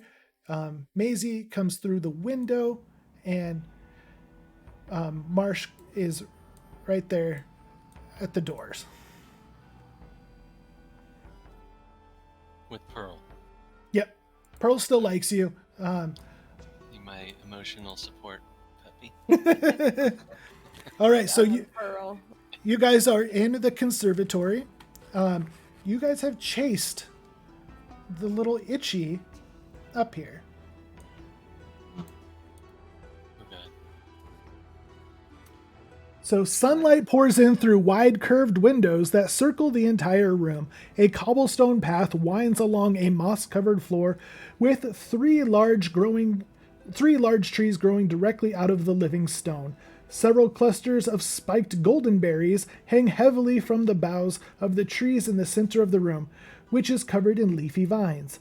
Verdant and lush foliage tumbles from raised gray cobblestone beds carefully arranged around the room. A man-sized thorny plant squats next to the northern door with a single enormous red spotted bud protruding from a drooping stem at the plant's center.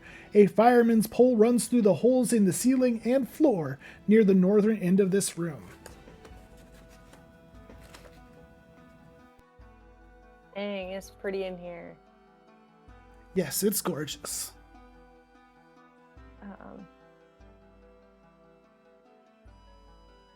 But other than that, could I try to persuade Itchy and get him to talk to us? Sure. What's going on before we fight him? Yeah, go ahead and do a persuasion.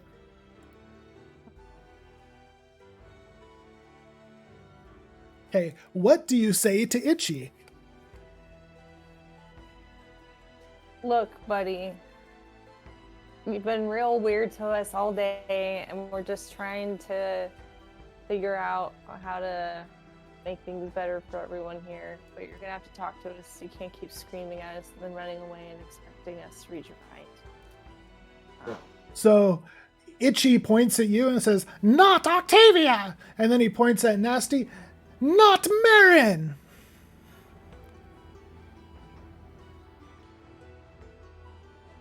And we can tell him that Marin and Octavia sent us to help. Or then we tell him. Marsh, perhaps if you bring Pearl. Okay, alright. Yeah, use Pearl. So I'll slowly walk forward. Can I tell Pearl? Okay. How close should I get? So as you guys get closer, Itchy actually does move towards Maizy. If you guys want to keep moving. I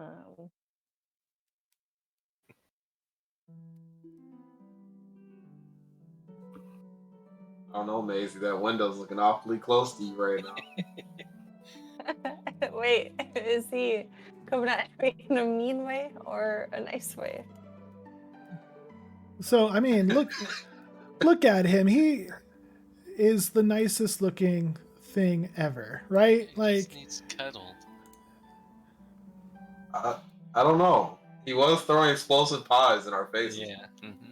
'cause to him, you're intruders. Can I give him some insight, some wisdom? Could I? We have. You this could do a performance to try to impress Itchy. Yes, I want. I like the idea of that. Yeah, sit down, Itchy. Oh, very cool.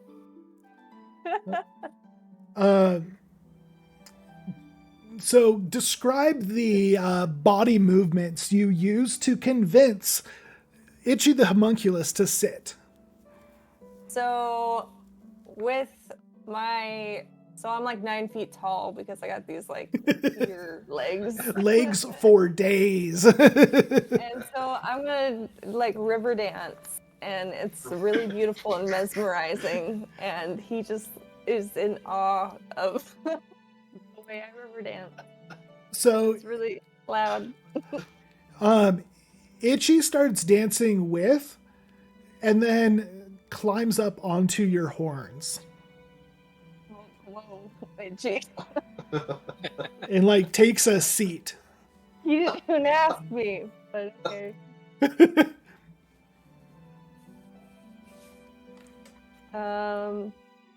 So are we cool?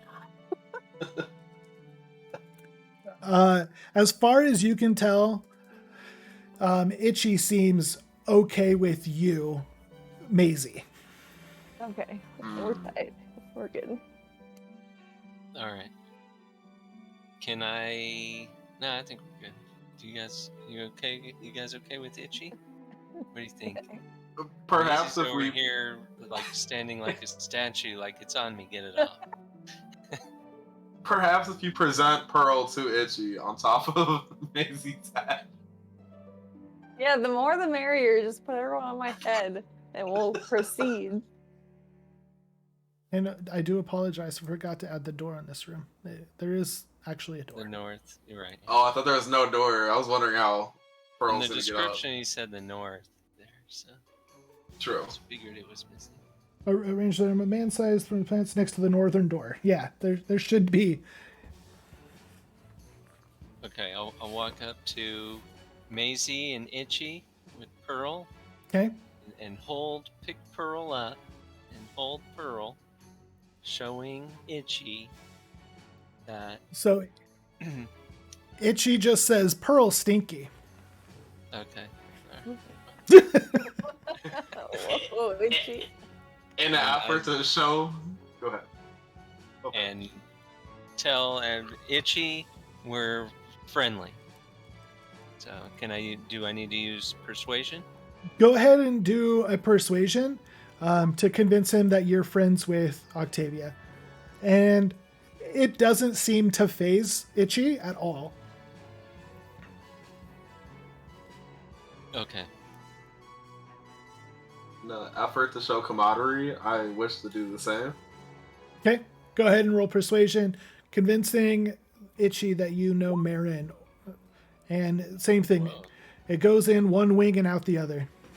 How bad it takes Itchy a long time to warm up to people. It's Yeah. better. We'll build up some trust. You know, we've been here all, but he trusts us, right? Yeah. At Trust, the very minimum. trust you, yeah. He tolerates you guys. And he At the loves minimum, you. he doesn't distrust us, right? Yeah. Got my eye on you, Itchy. He's not yelling intruder anymore. far as we can tell. So is there anything else you guys would like to do in this room? I'm good. Well, I'm a druid, so there's things I need to be doing in this room. Okay. Sure. I want to investigate these trees and their properties. Okay. Bushes, whatever they are. So you don't need to do anything. You have expertise in nature. So you start looking at these trees, and they're labeled as a better berry tree. So you know that these are better berries, and that you count 25 berries that are ripe and ready to be picked. That will add 2 hit points of healing to each person who eats one. 25, huh? Yeah. Okay. Okay, we can distribute these? Yeah. Okay. So I'm gonna eat 1. Okay. Maizy, how many berries you need? 1 heals 25. No, 1 heals 2. Oh. I can't remember. I think I need like 4. All right, we'll give Maizy 5. I'm actually gonna take 2, and that'll put me at full health. All right. How about you, Nasti? How many you need? Probably around 3. Okay, we'll just give you 5 too. Thank you. Do you take any berries for the road? Yeah, so I'll take the 13 for the road. Okay. Beautiful. Anything else in this room?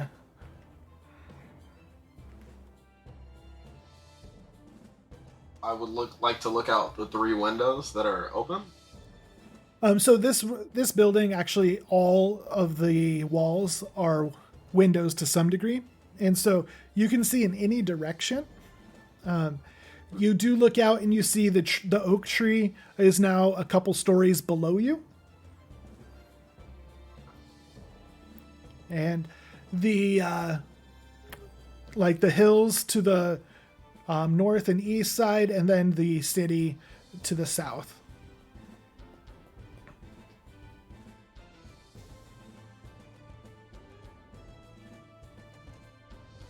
So from here, Marsh and Maizy, would you guys like to go through the door and have perhaps one of us go up the pole? I'll go up the door. I don't know how athletic I am. Up the pole. Maybe Marsh goes through the door with Pearl as well, and you both have 2 companions with you. So I'll go to the pole. Begin to climb. Okay. Roll your athletic check.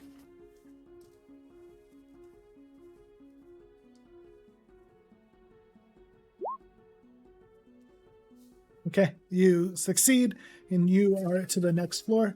The other 2 go through the door, and everybody ends up in the library. And you guys recall Octavia saying, "Oh, be careful in the library. Things can be a little temperamental." And we're going to take a quick break there for bathroom, waters, etc. So meet back in 4 or 5 minutes. That's good. Yeah. All right, Okay. cool. Awesome. I'm not going anywhere except to get water, so I will be right back, chat, and we will hang out. In the world of Disney, would Mickey be a bard and Donald be a barbarian? I don't think it would be a barbarian, but he doesn't wear pants, so maybe.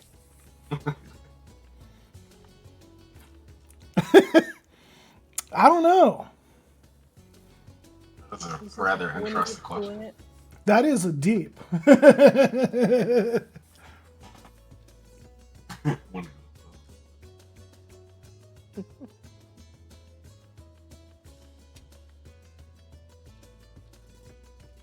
He rages regularly. That That's a fact.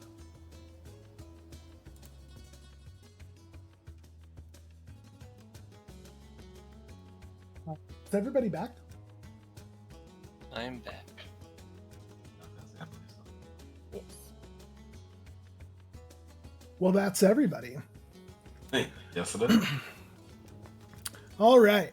So you guys end up in the 7th floor, also known as the library. A labyrinthian arrangement of bookshelves fills the room. With nice leather chairs arranged haphazardly throughout, the shelves are so close together that it is difficult to move without tripping on the many piles of unsorted books found resting on the floor. A fireman's pole runs through the holes in the ceiling and floor near the northern end of this room.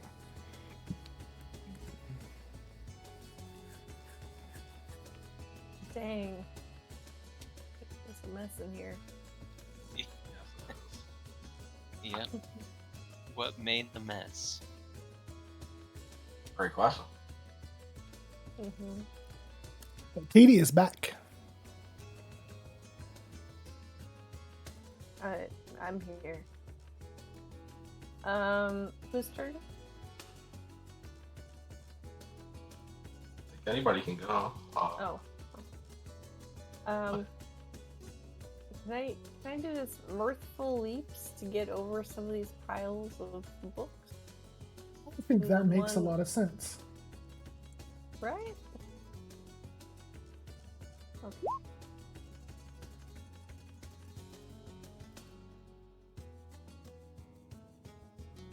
Oh. That's distorted. 8.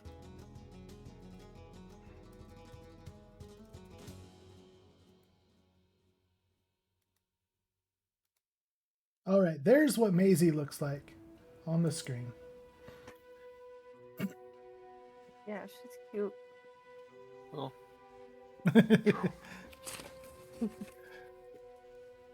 So you do some mirthful leaps. Let me read that because I don't remember what it does. Whenever you make a long or high jump, you can roll d8 to add the number of rolled to your feet. Sure. Let's say.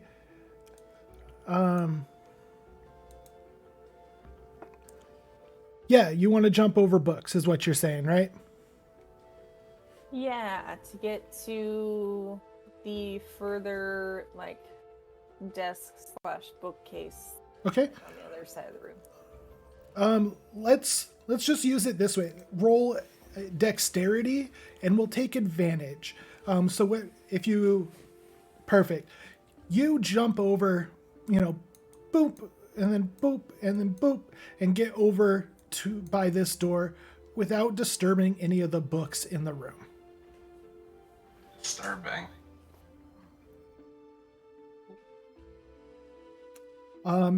Marsh, the druid who loves to learn, what do you do?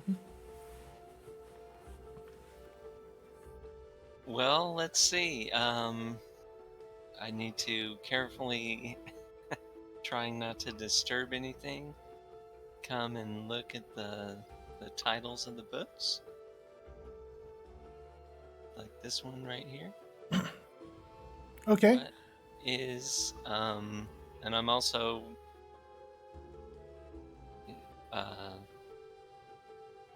monitoring, what's the dog's name? Pearl's behavior. Oh, I forgot they're on my head. So did Itchy hang on the whole time? Yeah, Itchy's kind of latched on. When you take a look at Itchy, it's kind of enjoying the ride and is lounging. Okay.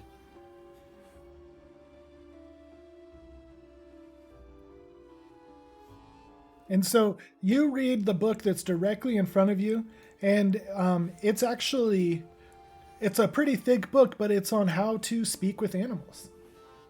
Oh. That'd be useful. Very.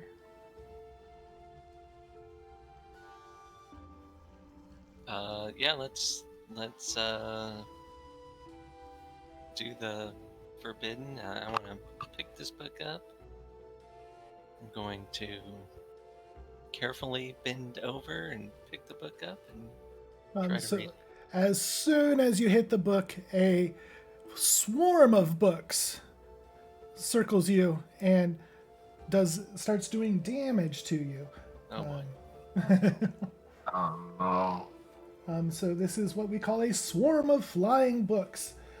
It is a bunch of tiny constructs, enchanted books, that are now disturbed and attacking.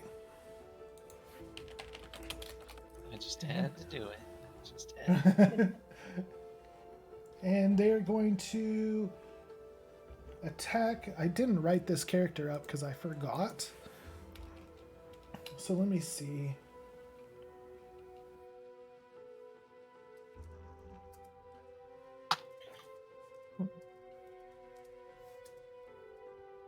Okay, does that beat your...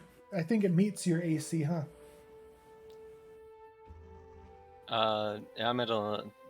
Well, yeah, I think it's equal to, but on this it's 11, and on the other document that you sent me, it was 12. So they're not the same. Gotcha. Yeah. The one that's in Roll20 is the corrected one. Okay, so it's 11, actually. So Boom. it'll hit. Okay.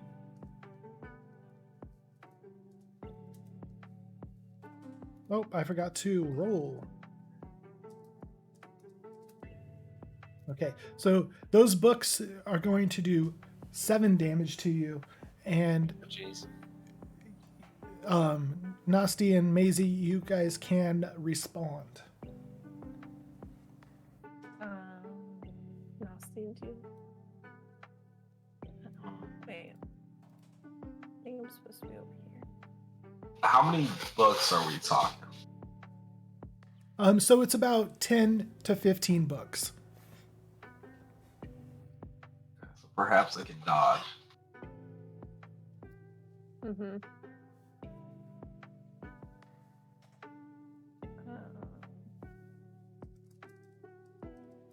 And maybe I could try ramming through with my horns and just try to like barrel through this flurry of books.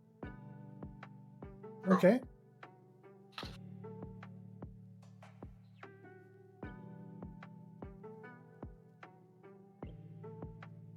Maizy, would you like to go first?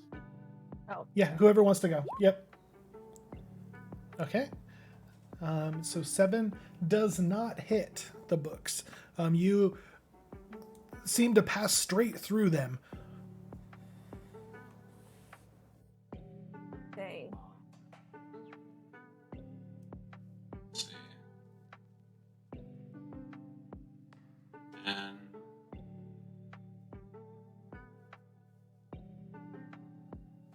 in an effort to remove some of the books that are obstructing Marsh's way, I throw a spear. Okay. Distraction. I'm not moving here, but I want to throw it in this direction. Cross. That makes sense.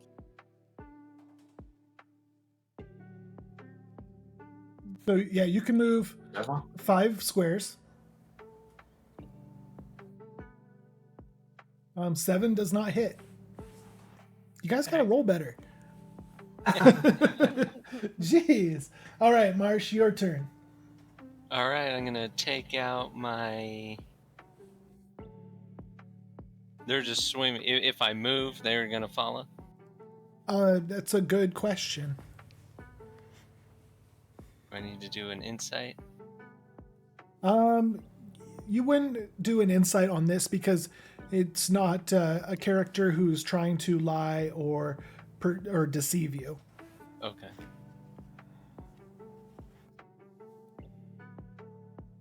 And you got healed for 8 points by Embrace.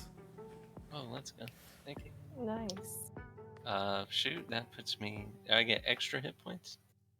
Sure, you can add to 10 hit points and go higher. Why not? We'll allow it. All right. Excellent. Well, I guess I'll just take out my scimitar and try to hit it.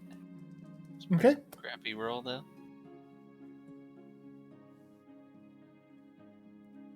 8 does not hit. Guys. Friends. People. Okay. The books will do another slam, and they're going to I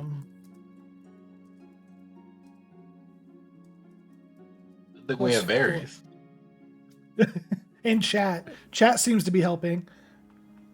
True. Yeah, Thank you, that's chat. doing for us.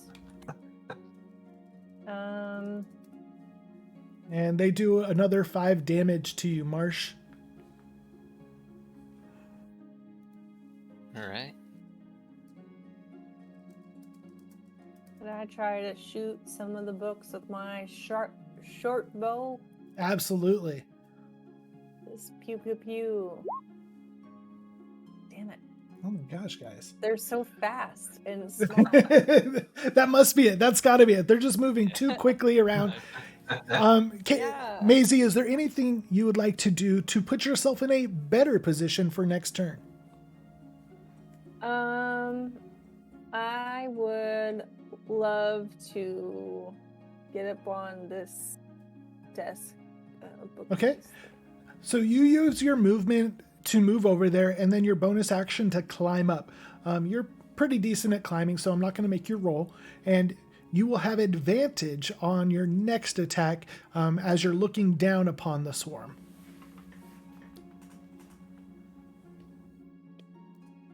Nasti, what would you like to do?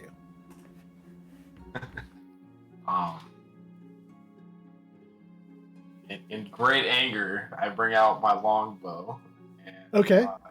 attempt to fire another enfeebling arrow. An enfeebling? Okay. 17 hits. Nice. This arrow does so much damage too. And then the 2d8, I believe it is, right? 2d6, okay? Ooh. Wow. So 13 damage. Very nice. Very good. All right, Marsh, anything you would like to do? I would like to get out of the area. Okay. So let's move. I can do.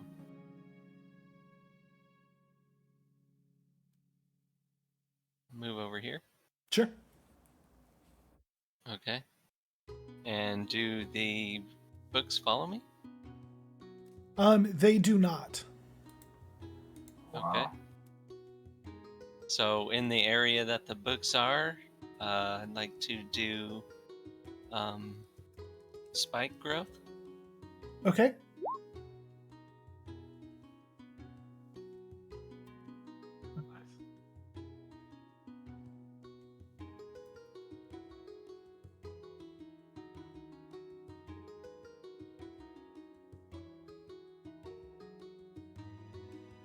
So because it is flying, it is only going to take half damage from the spike growth. And so Bummer, but I was expecting something. Just pushing my boundaries. And then the swarm of books, which has thinned considerably, is going to move up to Maizy, being the closest. Worse.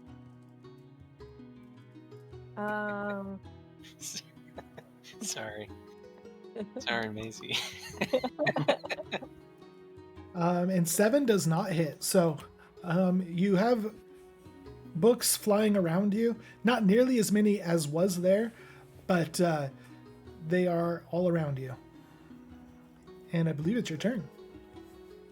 So I guess rather than use my short bow since they're flying in my face, I'll pull out my short sword Love it. and just try to defend myself and get the last of the books, maybe.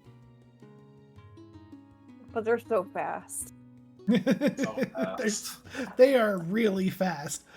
Oh, unbelievably. So, I can't talk. Nasti, it is your turn. Unbelievably so. Okay. What I think I'm going to do, okay. Stealthily retrieve the book. Wait, the one that the animal speaking one? Yes, is that possible? Sure.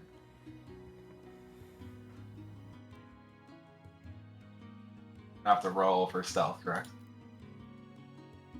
These things are not intelligent, so being stealth or not is very little consequence. Abysmal. Okay. So, am I able to retrieve the book? Yeah. So that would use your motion and your or your movement and your bonus action. So you still have your normal action. Okay. So after retrieving said book, I go across around the corner, out of sight. So you're not even helping? Okay. So you use your action. So what you did was you used your normal action as the dash action, which doubles your movement, so you're able to move back to where you came from. Oh, so like back here? Okay. Well, it doesn't matter where, but you get to double your movement. Oh, okay. I'll go closer this way. Okay. Reinforce on this side. I apologize, team. I'll get out of this mess. And then Marsh, it's your turn. All right, I'm gonna.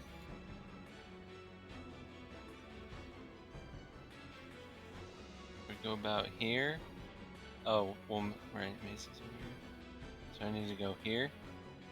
Okay. And then I can try to spray poison in the area. How many does that go? 4?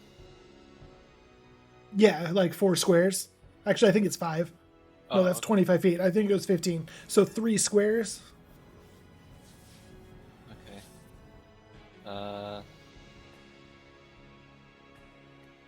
Okay. I can't get much closer, actually. So, Yeah, your books are going to be like circling this area. okay. Maybe I'll hit. Let's see. Okay, so we'll spray poison, and the poison's not going to do damage to my fellow companions. So we said it goes 15 feet, so it's going to go to here. Okay. Yeah, that'll work. Okay. Okay. All right. Let's do it. I tell Icky and Pearl to hold the breath. Sticky. All right, so you do poison spray on a bunch of books, and the poison seems to be not affecting the books.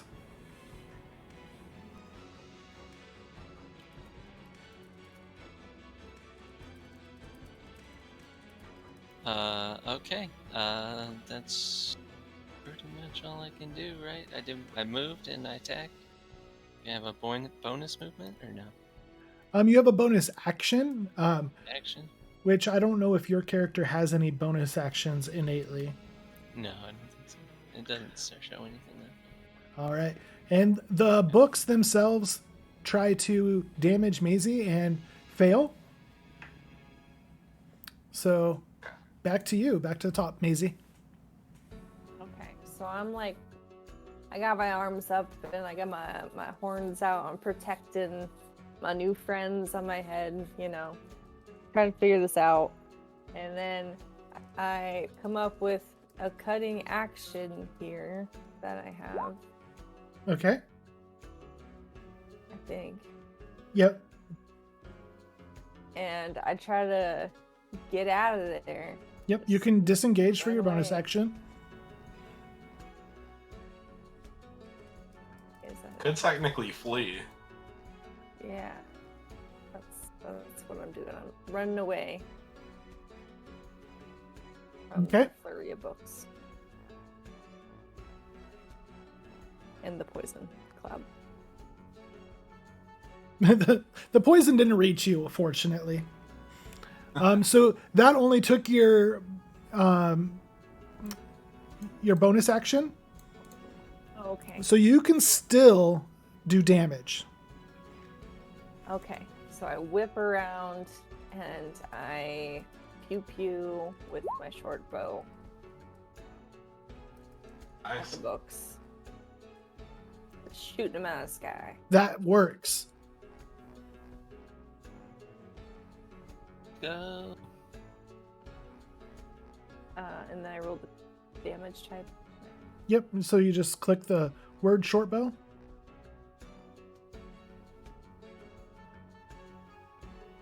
Remember, in the chat, just click short bow. Oh, I'm sorry. I keep doing it wrong. All right. So you pin the last 2 books against the bookshelf, and the swarm is no longer swarming. Woohoo! All right. Let's go. So you guys did gain a book of animal, or speak with animals.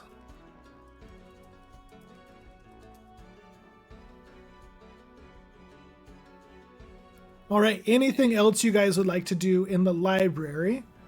Well, I think we learned our lesson. I did. We could investigate the table. Here, Maizy. My bad, Maizy. Oh, I was just saying, Yeah. I did learn a lot in this library today. Absolutely. Never trust a book by its cover. All right. Also- There's 6 HP to heal whoever needs it. I think Maizy needs it the most. I think she was missed for both Yeah, the she was attacks. missed, yeah. I'm only What's that? 4 health points down. I can just take 2 of my Yeah. berries, leaving us 11. Beautiful. True. All right. So do we move up to the next floor or do anything else here? Let's get up there. We can use that 6 for later, though. Sure. Oh, okay, that's fine. All right. Welcome to the workshop. Ah.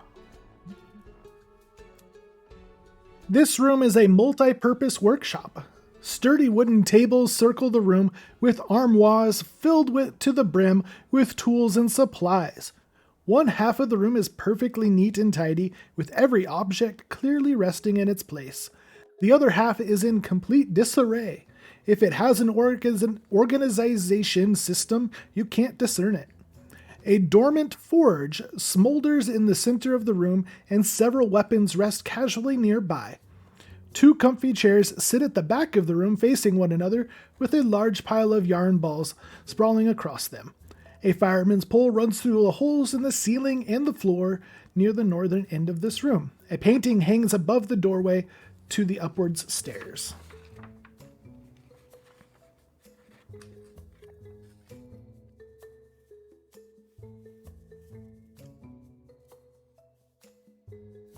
Is there somebody in this room?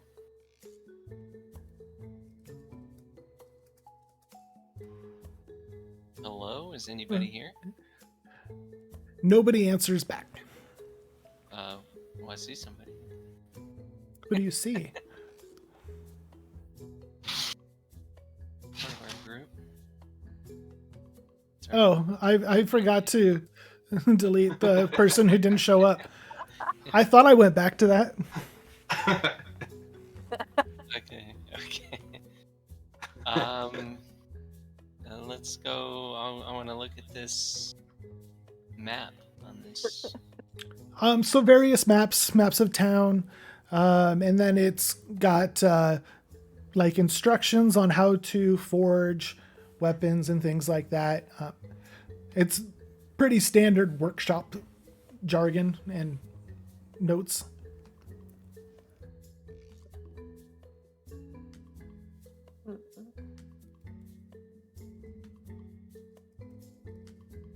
Wonder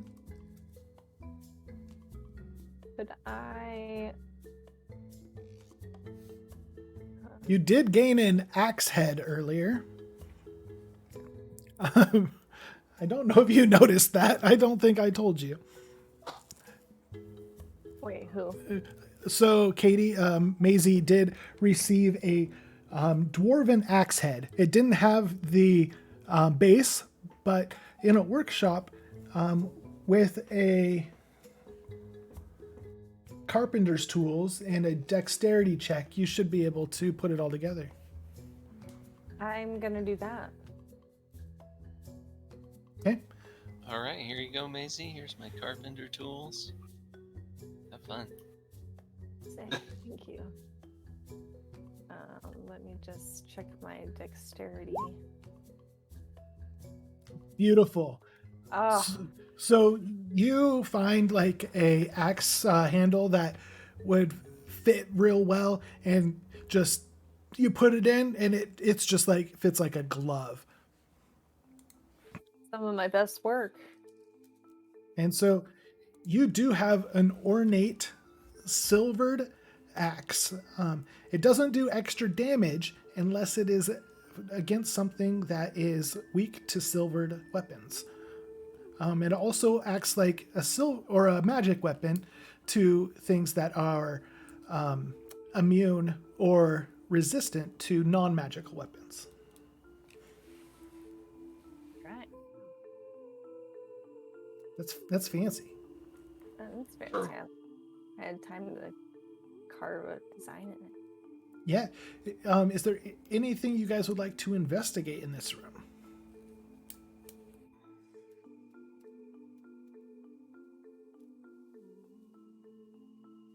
Nasti, what about you?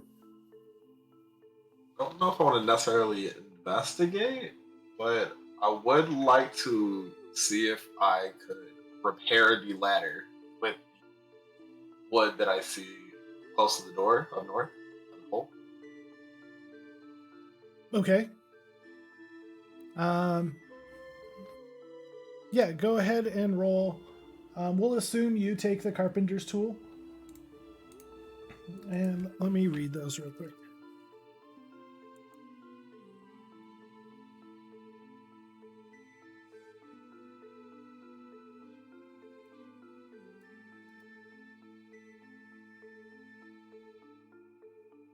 It doesn't say. So go ahead and just roll a dexterity.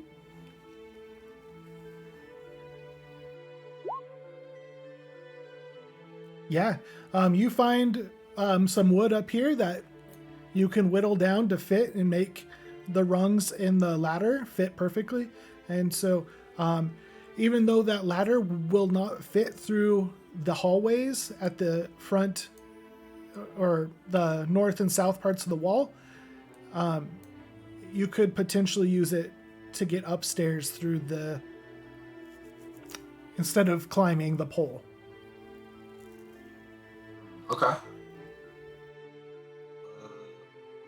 Would we be able to climb with our companions up this ladder? Pearl would have to stay, but yeah, everybody else would be able to go.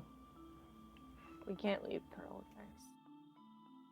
I mean, we wouldn't have to necessarily leave Pearl, but if Marsh can bring Pearl up the stairs, perhaps we both go up the pole, not the pole, but the ladder, up the pole. All right. Yeah, That somebody might be- take Pearl up the stairs. I think, yeah, we can do that. But before, let's use that book so we can talk to Pearl to see if Pearl Yes. knows what's going on upstairs. Okay. Yes.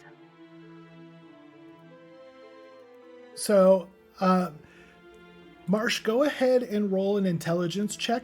If it is 10 or better, we're going to say that you were smart enough to read that and understand it through the first walkthrough. And this is under saving throws or just skills? Just click the skill. Or you could do Arcana. Arcana would make sense. Arcana. Yeah. Okay. Nice. Not a problem. So you like speed through this, and like reading through it, you feel like it's the second or third time you've read this information. And so you like read it and you're like, this clicks instantly. And so you're able to turn and talk to Pearl if you'd like. Oh yeah, absolutely. What do you know, Pearl? So Pearl, she just kind of stares at you with tongue out, googly eyes, but you discern what she's trying to tell you. This door at the north end is the second magical door where you have to either speak Pearl's name or have Pearl with you to move through the door to the next floor.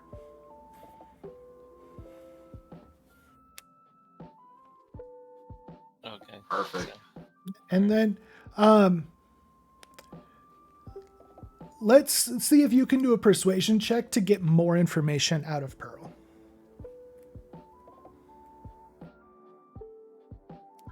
So after that, Pearl walks to the door, and that's about all she gives you. Maizy or Nasti, anything else you guys would like to do in this room? Maizy, is there anything you would like to forge? I think. Let's see. I do see a shield to the west. That's something you are interested in? Yeah, I could check that out. That's a rogue, not really, but Or armor to the right side?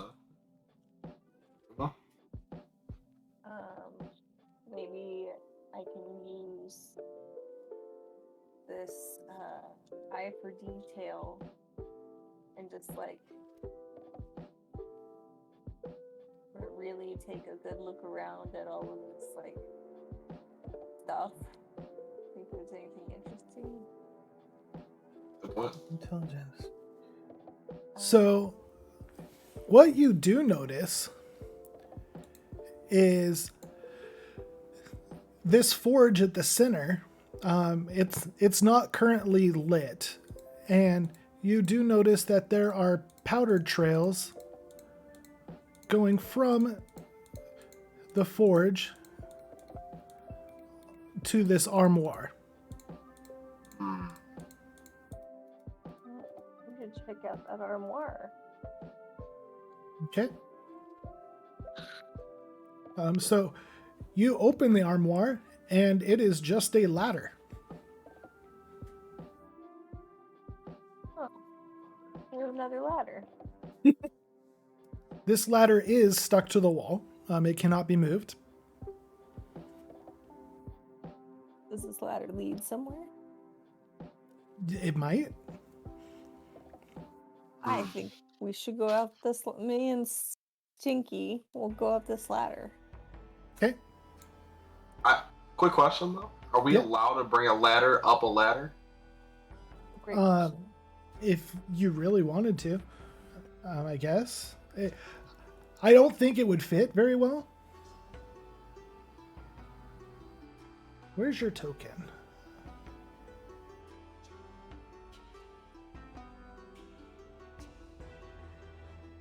Did I lose your token? There it is. Okay. Boom.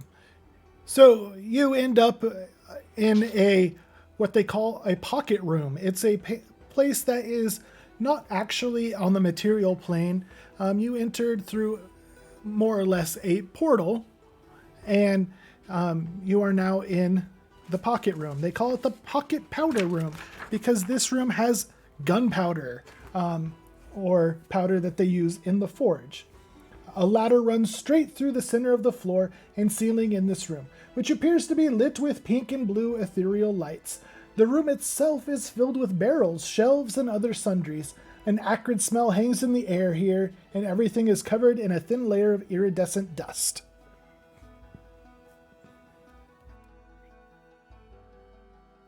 So if you want to start the forge, you would understand that you do need to bring some of this powder back with you.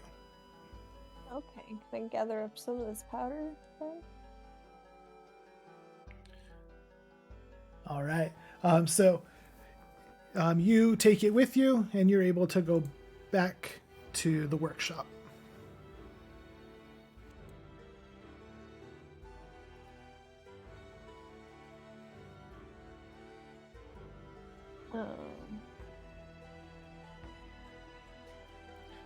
Are any three of you proficient with smithing? Negative. 6 strength? I didn't think so. Hate to say it, buddy, but... Would I be with Mason's tools? It would say in your character sheet, it would say smithing tools. Oh, I see. So, yeah, yours is just Mason's tools. So nobody would actually be able to use that forge. Damn. So with the the flames or the powder that you got, you can make a magical fire similar to a Molotov cocktail. Ah. Cool. Yeah, alchemist fire. This sticky adhesive fluid ignites when exposed to air. As an action, you can throw this flask up to 20 feet, shattering it on impact. Make a ranged attack against a creature object, treating the alchemist fire as an improvised weapon. On a hit, the target takes 1d4 fire damage, and at the start of each of its turns. So, keep that in mind. Cool. I need that to get the hell out of here. We craft it, or it's crafted. Yeah, let's craft that. So you don't have to craft that. You Okay.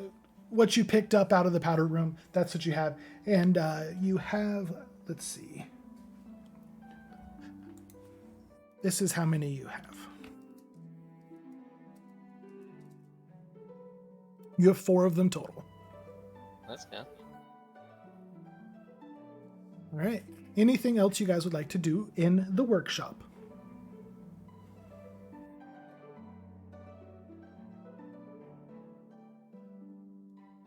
Is that a dagger that is southwest?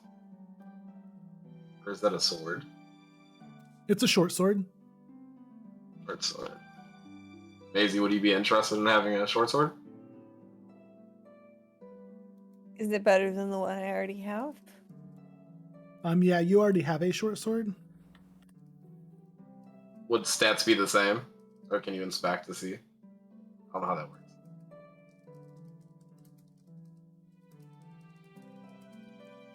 Yeah, if you want to inspect it, you can. See if it's better quality than my sword.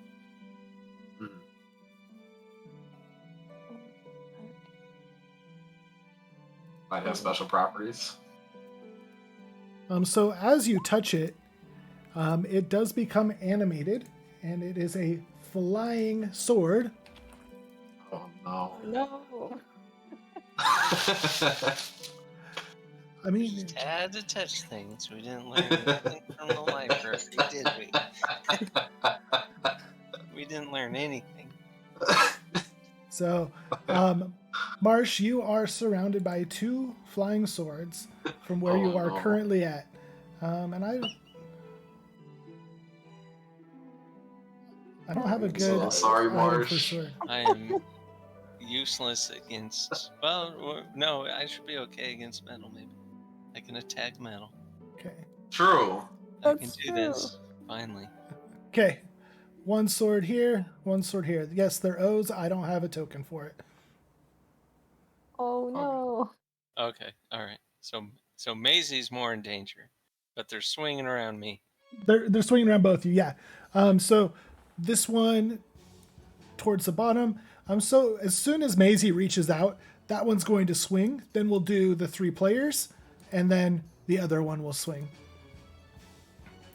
Okay, alright. I really thought you guys were going to learn by now. We're curious. Apparently. We need to touch everything. We're like... So that's a 13 to hit, Maizy. Oh no. No. Gotta eat them berries. For real, Oh, guys. and rolls a 1 on damage, so 2 damage total.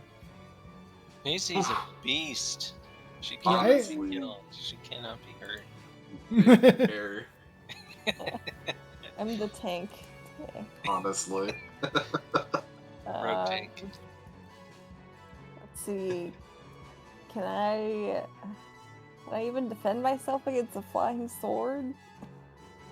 So yeah, the sword comes at you just like it's being wielded by another being. So you can, block and fight it just like normal. It does take damage. Okay. I'm gonna sword fight it with my own sword. That works. You hit.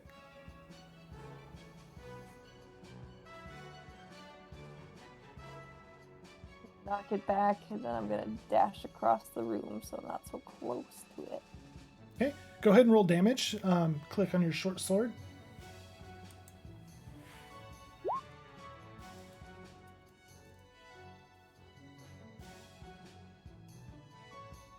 Two. You guys are barely hurting each other. I like it. Okay.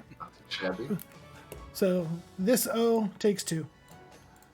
Down here. And then, Marsh, do you want to go next? Yeah, okay. So I gotta do 1, so what is that, 5, 10? And then I'm gonna heat metal on this closest weapon. Okay. And then I can run some more to get some distance. Correct? Well, if you're going to run right past it, it's going to swing at you. Okay. Well, I need to get away, so. Sure.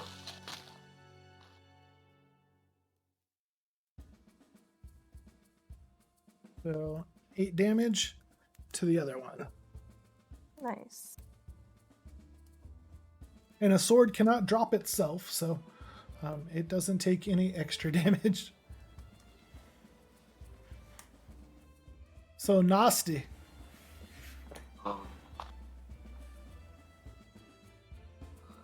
To make up for my efforts for being so far away, decide to put myself in harm's way. And I move forward in between both projectiles. Oh, no. Okay. I choose to throw my hand at it. Okay. Which one are you throwing? Doesn't matter. Never mind. You were like so excited to like protect these other two that you just forgot that you were throwing it and you threw it backwards. Like it's facing the wrong way and it just right past the sword. Balance is completely off. Oh no. This sword moves right at you. And it's going to roll for attack. Oh, That hits. God. Jeez. Dear God. And 8 damage. This one moves in for an attack. Oh yeah, I'm dead. Oh my god. Does 12 meet or exceed? Yeah, I'm pretty sure. And another 3 damage. Ouch. This guy. Okay. Back to the top. Maizy. Oh my god. Okay.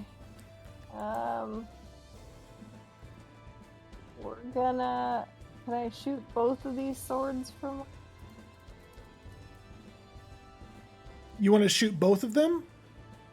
Yeah, if I'm like pew pew pew pew. You can't shoot both of them. What you can do is move to either here or here. This side would be difficult terrain. Actually, both of them would be because there's so much clutter. So you'd only be able to move half. But if you're able to get to this point or this point, you would get advantage because of flanking rules. And then you would be able to do your sneak attack damage. Okay, I'll do that. I'm gonna run over here, and Okay. I'm gonna sneak attack.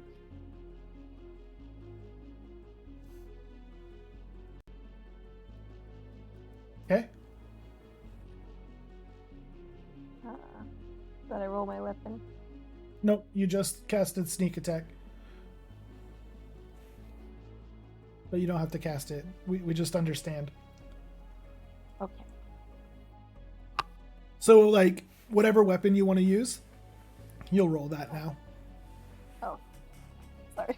If it is a ranged weapon, it will be at disadvantage, which would end up being just normal because you got advantage. So, yeah, we'll take the 22 to hit. So go ahead and roll damage.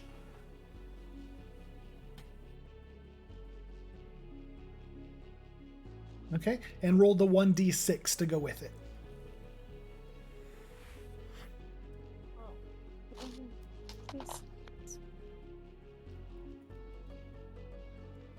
Nice.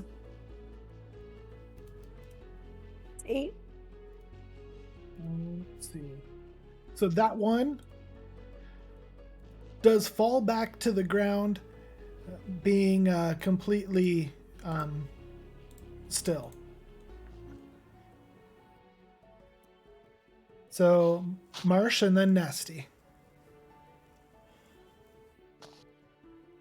All right, I'm going to move forward here and hit it with my scimitar, Okay.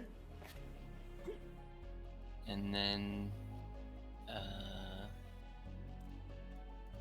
It does not hit because it would be 5 and then plus another 2 for the scroll. So it was just 7. 7 does not hit. Oops, sorry. and then I'm gonna back up. Actually, no. You are on an opposite side. You would have advantage, just like I gave Maizy. So the 17 does hit, slashing 1. Okay. Yeah. Okay. And then I'll back up. Okay. Actually, I don't think you'd have much more movement, but we'll allow it. When you back off, it does take an attack of opportunity.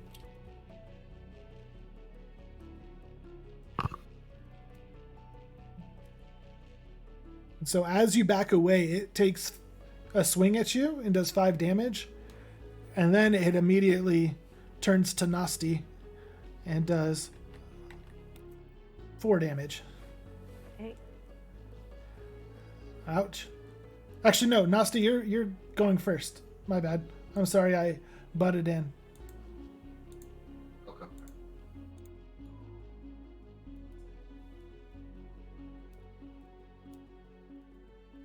I choose to swing my hand axe at the remaining Okay. projectile.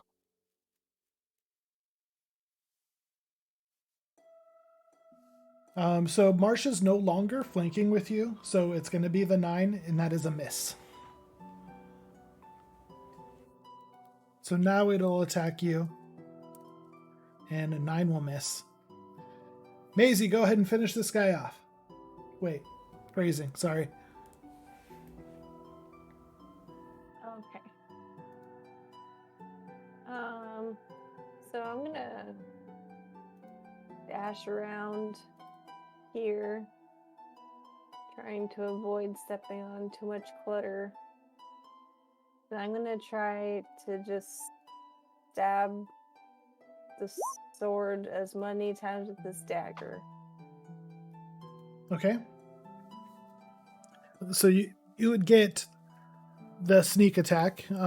So we'll take the 18 and then 5 damage and then roll a 1d6.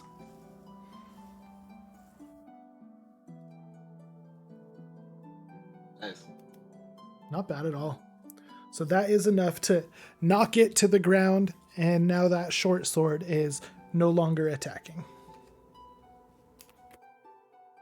Yay! I don't think we should touch anything else. I agree. Yeah, no more touching things. So, with the battle going, Pearl has moved into the doorway, and Itchy is hanging on to the horns, going, "Yeah, yeah, yeah." Oh, Itchy. Are we still able to gather the weapon? Yeah. Now, if you want, the weapon is just a weapon. Yeah. It's a long sword and a short sword. Yeah. Take that loot. True. So Marsh is gonna go through the door. We both proceed up the pole. Gameplay.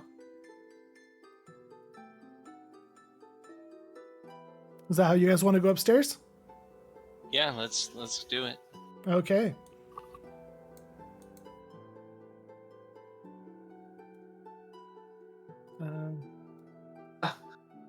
Is it pitch black for you guys?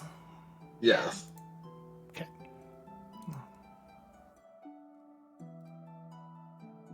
It's supposed to be pitch black. It's supposed to be dynamic lighting, yes, but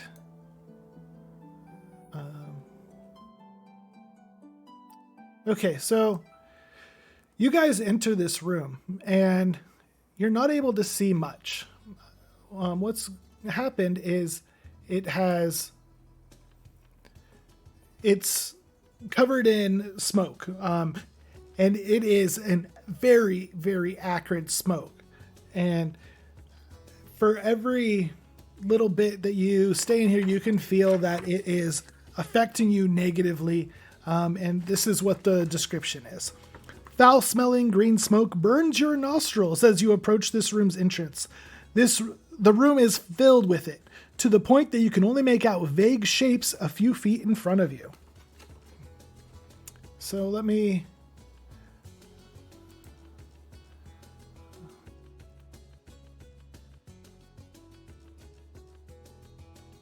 Whoa, what the fuck was that?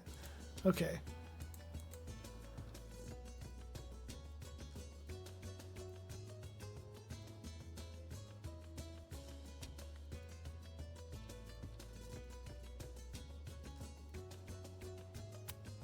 Bummer. I'm sorry, guys. I don't know why it's not showing me.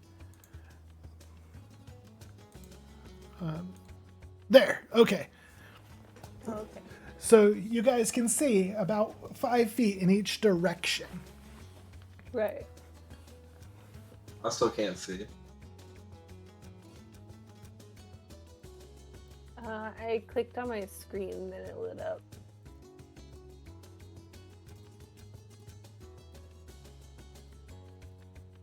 No, I still can't black see. there. Okay. I gotta enable it for each one of you. Gotcha. Okay, there you go. Yeah, Oh yeah. Jeez, dark in here. Yes. So it's not necessarily dark. It's hard to see. It is. Right. So much is blocking you. um, And Itchy seems unfazed by this. Pearl won't even walk in the room. I was freaked out. Yeah. Are we able to carry Pearl? She does not want to be in this room. For the little dog, it's too much. Smart dog. I feel like someone should stay by Pearl, right? True. I think Pearl's done. Are we abandoning Pearl? Yeah, we're done. We're done with Pearl. She served What? her purpose. She can What wait if for us Itchy- here. Yeah. What if Itchy takes that as disrespect? Yeah, it's his friend. Well, it's too late now. Are we leaving Itchy with him? We don't know. I mean, you're way over there. You guys could talk to each other, but you cannot see each other. Ooh. Can I do this? Talk to Itchy to lead you over here, or to tell you what's going on. He can see, right? Maybe? So I have the racial trait of dark vision with being a dwarf. Doesn't matter. Can't see? Nope, it's Damn. not. It's not dark. It's smoky. So this is unaffected for dark vision creatures. Oh no. Okay. I think I'm one of them. Yeah, Itchy is the Itchy has to be our lifeline. Oh, Itchy is my eyes because he can see. Right? Yes. Okay. What do you tell Itchy or? I tell Itchy to please guide me to a point of interest that I can hold on to, so I am not. So go ahead and roll a persuasion. 14 or better. Itchy will give you a spot. Okay, so Itchy takes you to the stairs. These stairs lead out of the building.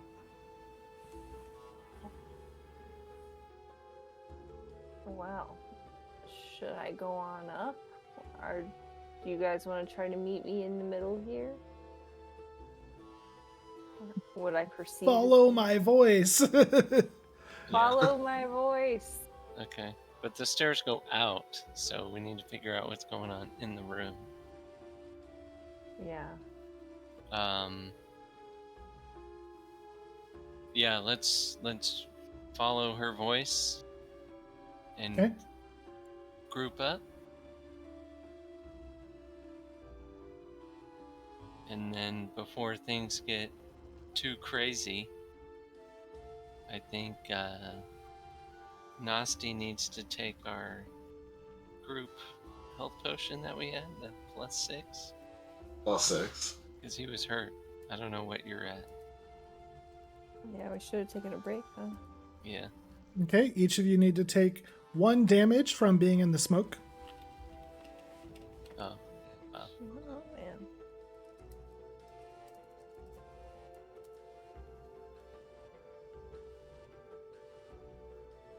Okay, and I have 11 berries left. So, for 2 health each, so everybody take 4, and then I'll take 3.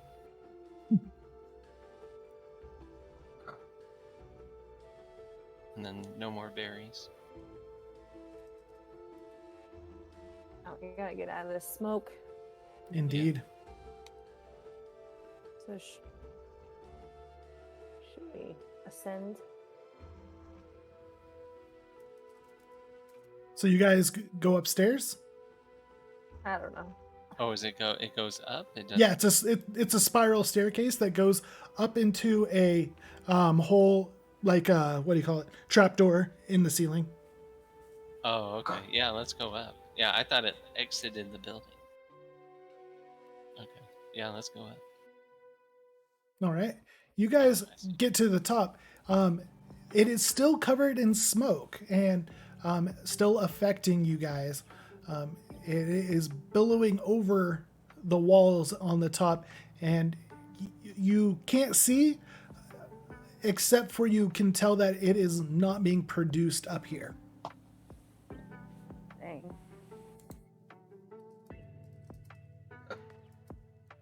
That's not the answer I was hoping. Mm-mm.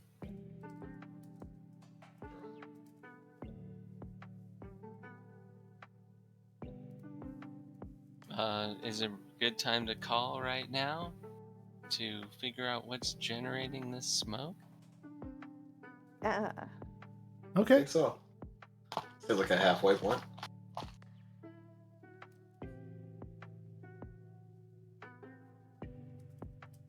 its collar. All right, each of you take another 4 damage for breathing in the smoke. Wow. Ugh.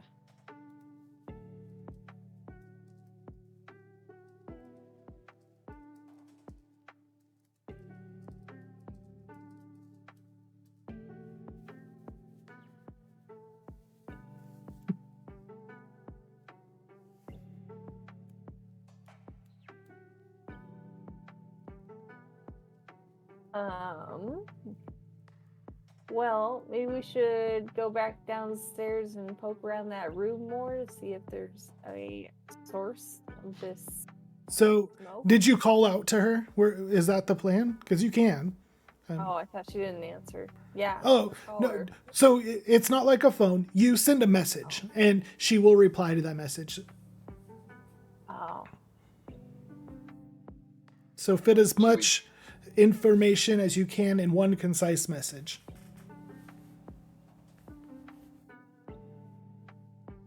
Only thing is we're still taking damage. So do we want to do this action now, or we search, investigate? Or let's get the hell out of here. Can we backtrack and find our doors?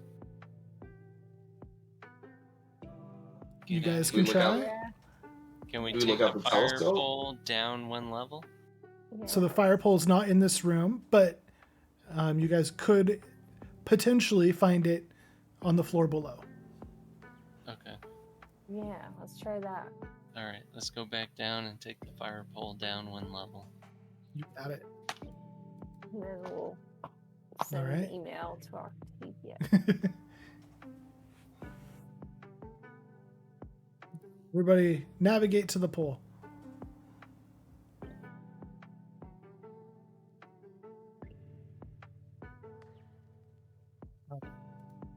You guys are able to get back to the workshop before taking another set of damage. So go ahead and give a call.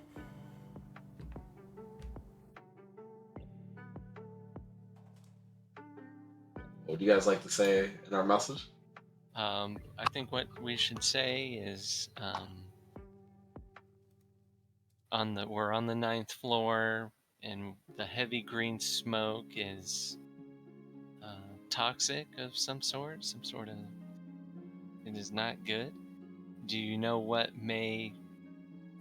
of possibilities that may be causing it? That's the only thing I can really think of to say.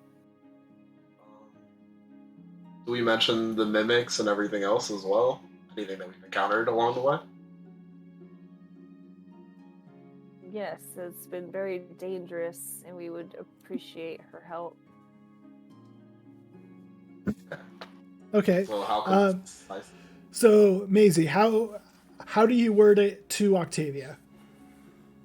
Okay, I say, hey Octavia, we've been having a very troublesome morning with this tower, and have been had books flying in our face, swords flying in our face. I've been inside a chest. I've been bitten by a chest twice.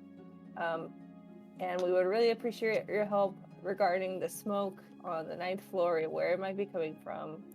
And we're getting a little desperate here, so a hasty reply is appreciated. XOXO.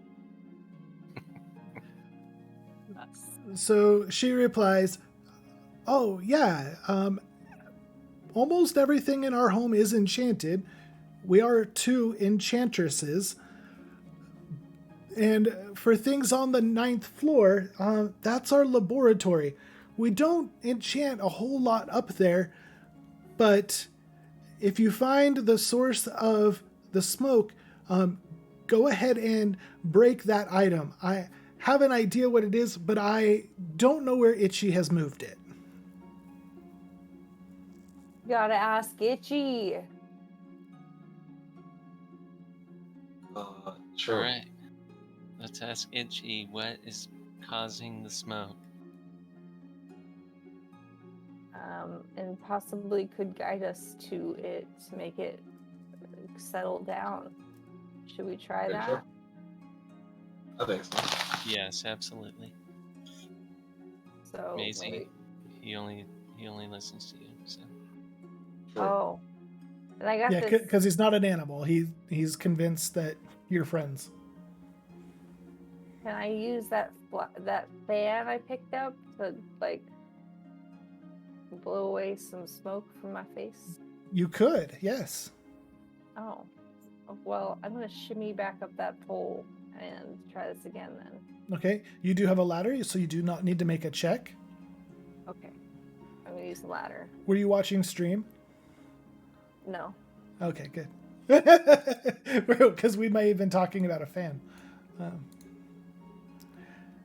Okay, so send a ping where you want the fan, which direction. Which way I want to blow the fan? Yeah, so you're here. Do you want to go like in this direction, over here?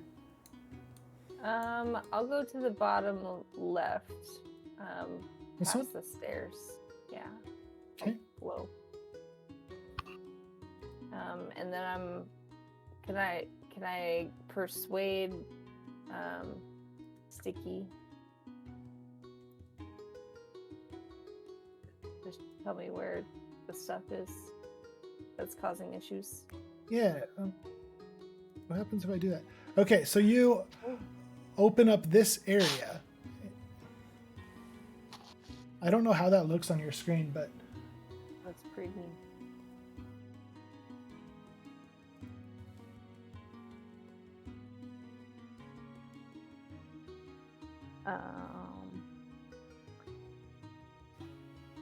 Yeah, it's mostly visible now. okay. And so the smoke will refill the area in a few minutes. Okay. So, can I investigate this glowy thing?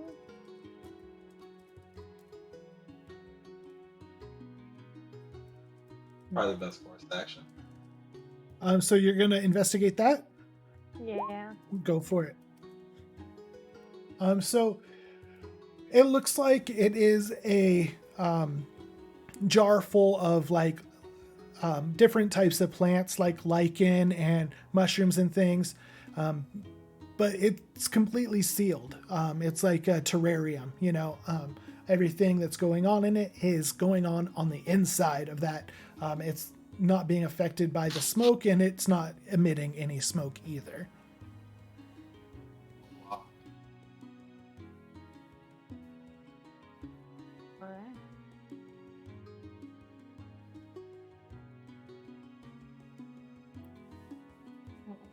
Does anyone else want to try? This right here looks like it's kind of glowing a little bit on the side of this chest. Go ahead and do an investigation.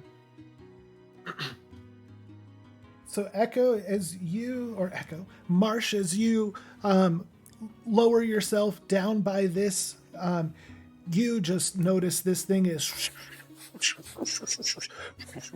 there's a whole bunch of just smoke like just coming off of this thing, and you are certain that this is the source of the smoke.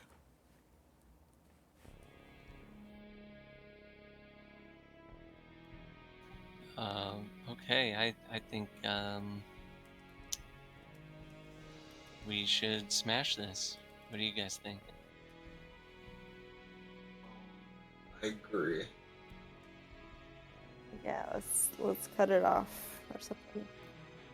Do we need a little bit of insight or anything sort of intelligence check to make sure this is not going to blow up when we do destroy it? Not a bad idea. Do you want to do an Arcana? Okay, alright. Oh yeah.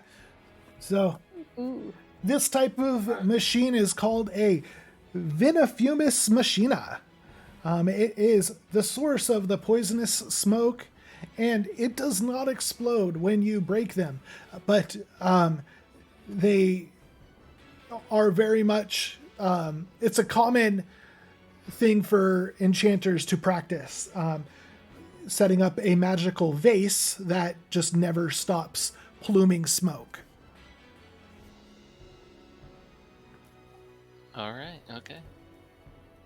You guys are you guys good to smash this then? Absolutely.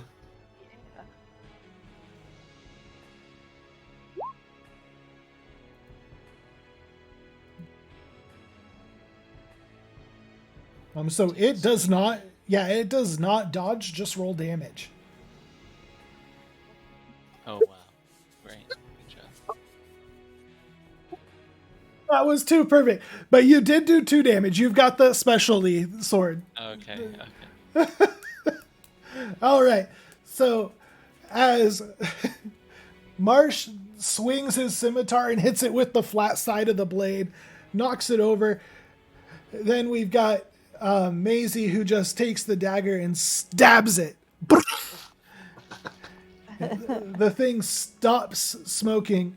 The smoke that's in the room takes a little while to dissipate, but it is no longer affecting you. Phew. Yeah, let's go. All right. So the smoke's cleared on this floor? It's slowly dissipating, yeah. Okay. So we can investigate this floor and top. Yeah, so let me actually... We'll add light to the entire floor. Wow. So now you guys can see the entire floor. And after a few more minutes, the smoke is completely gone and nobody is coughing up a lung.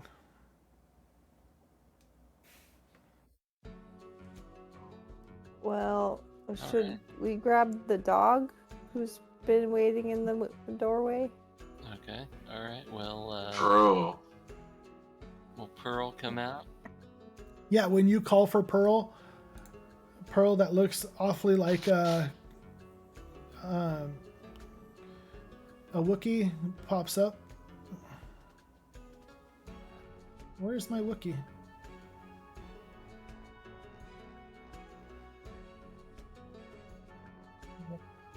I lost my Wookiee. There it is. Okay. It's one of those long-haired dogs. Yeah. And so now the pet is with you. Everybody's happy. Oh, I put her on the wrong. And since we just had such an intense battle with poison, can we take a little like dance break? Yeah. So really that's the end of the storyline. And you guys can kind of narrate on how you report back to Octavia. Oh, sick. Dude, Let's go. Let's go back up on the roof and like have a boogie and call that Octavia. Tell her what. Honestly. All right. So you guys go back to the roof. And it is nice and clear. And the telescope is actually trained on the office that Octavia was working out of. Oh, wow. Let me get comfortable. Yeah. I need to sit down. I'm a little woozy from that gas still. Oh no, I'm so weak. I'm woozy from climbing all those stairs. That too.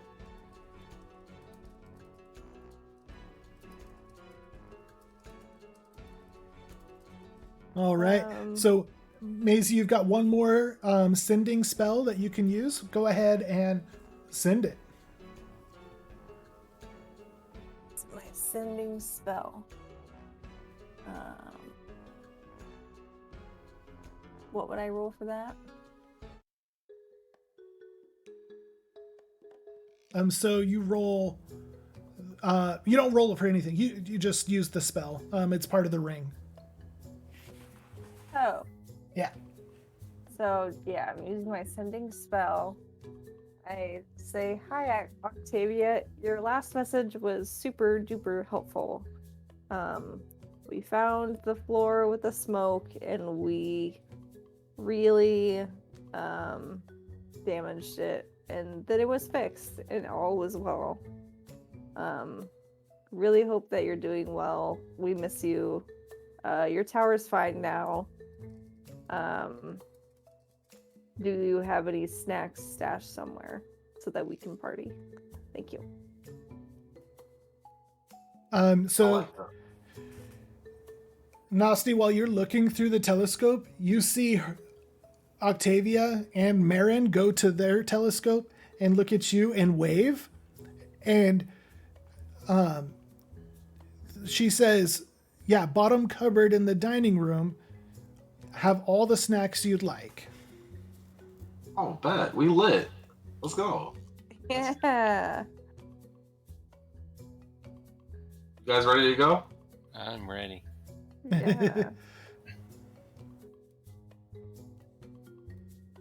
So you guys go to the dining room and check the cupboard, and Pearl has already eaten all of those snacks.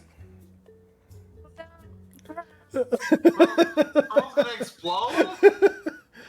No, all that's left are exploding pies, and then a couple pies that are not exploded. Oh my god, I forgot about the exploding pies, Pearl. Oh yeah, Pearl ain't making, yo. No, Pearl didn't eat the exploding pies. She ate all the snacks. Oh. Can I eat one of the exploding pies? Yeah. Yeah, take 1d4 fire damage. You said 1d4? That's right. All right. So that, wow, we both rolled max. Yeah. So Pearl was over here. There's a cupboard, and she ate all of the snacks. Wow. Oh, that's sure any. That's crazy. Thank you guys so much for running this campaign with me. I had a lot of fun. It did go a little longer than I expected, but probably because you guys wouldn't keep your hands to yourself. You just had to touch everything. You had to check out everything, but you know what? That's awesome. And you guys figured out the painting, which was awesome. You figured out the secret room. You guys really did fantastic, and I had a lot of fun, and I really appreciate it. Thank you for hosting. Fun. Yeah, thank you. Thank you for inviting us. It's fun. And then there was also an anti-magic scroll that Embrace gave you guys on accident right at the very beginning that would have killed the enchanted vase at the end. Damn. Damn. We appreciate But just like Lee pointed out, not using your items is so cliche and normal in D&D that it, like, I didn't even think about it. I was like, well, yeah, that's normal. Like, it's perfect. You guys did awesome. I forgot about it. And then even when you do have them, you're like, oh, I'll save it for later. Yeah, no, that is like, people will save items for like 3 or 4 sessions and then forget about it. And then like session 18, they're like, oh yeah, I've got that exploding blah, blah, blah. And they're like, I'm going to use it finally. Very good. So I'm going to give you all shout outs because you guys were awesome. So go follow Very Katie. Most of all, we love each other. These people that are in here with me, I didn't know I had shout outs on. Or the. so Oh my gosh. Do you want me to quit? Let's go, Katie. That's our Very Katie right there.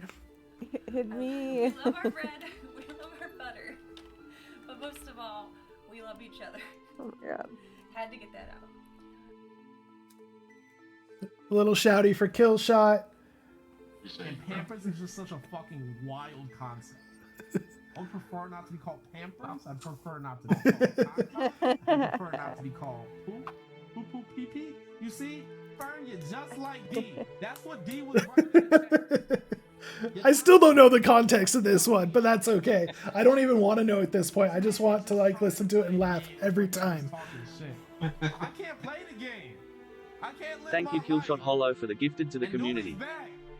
Look what you got do be doing. Thank you so much, Killshot. Thank you. The 2K clip. Everybody knows the 2K clip. And he doesn't stream, but we still appreciate him. Thank you so much, Echo. How about you don't clip that? How about you don't clip See, that? no game. Yeah, no game. That's okay. This Wonder, is so wonder. much fun. I'm glad y'all had Yeah. fun.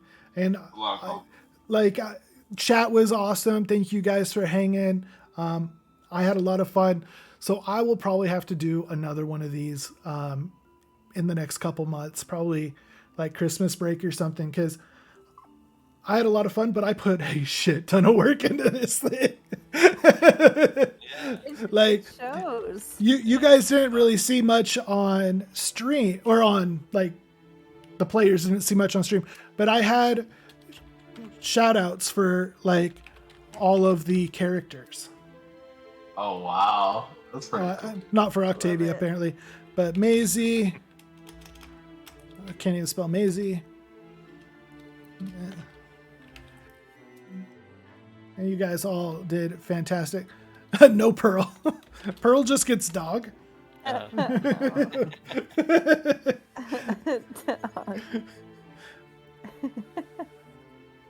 But I really appreciate you guys. Killshot, relax. Go, thank you, Killshot. Gotcha. Very good. Now, anybody in chat, do you guys want to do a giveaway? And of course, you players can join for this Thank too. you, Killshot Hollow, for the gifted to the community. Killshot's going to do one at a time until I go nuts. So, a giveaway. A giveaway. So, obviously, D&D is all about rolling your dice, right? Actually, I'm going to go big screen. And I'm going to mute you guys. Love y'all, but I'm going to mute you.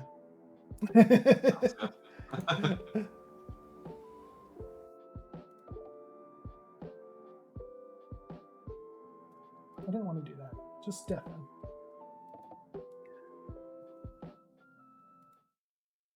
Nope, not that one.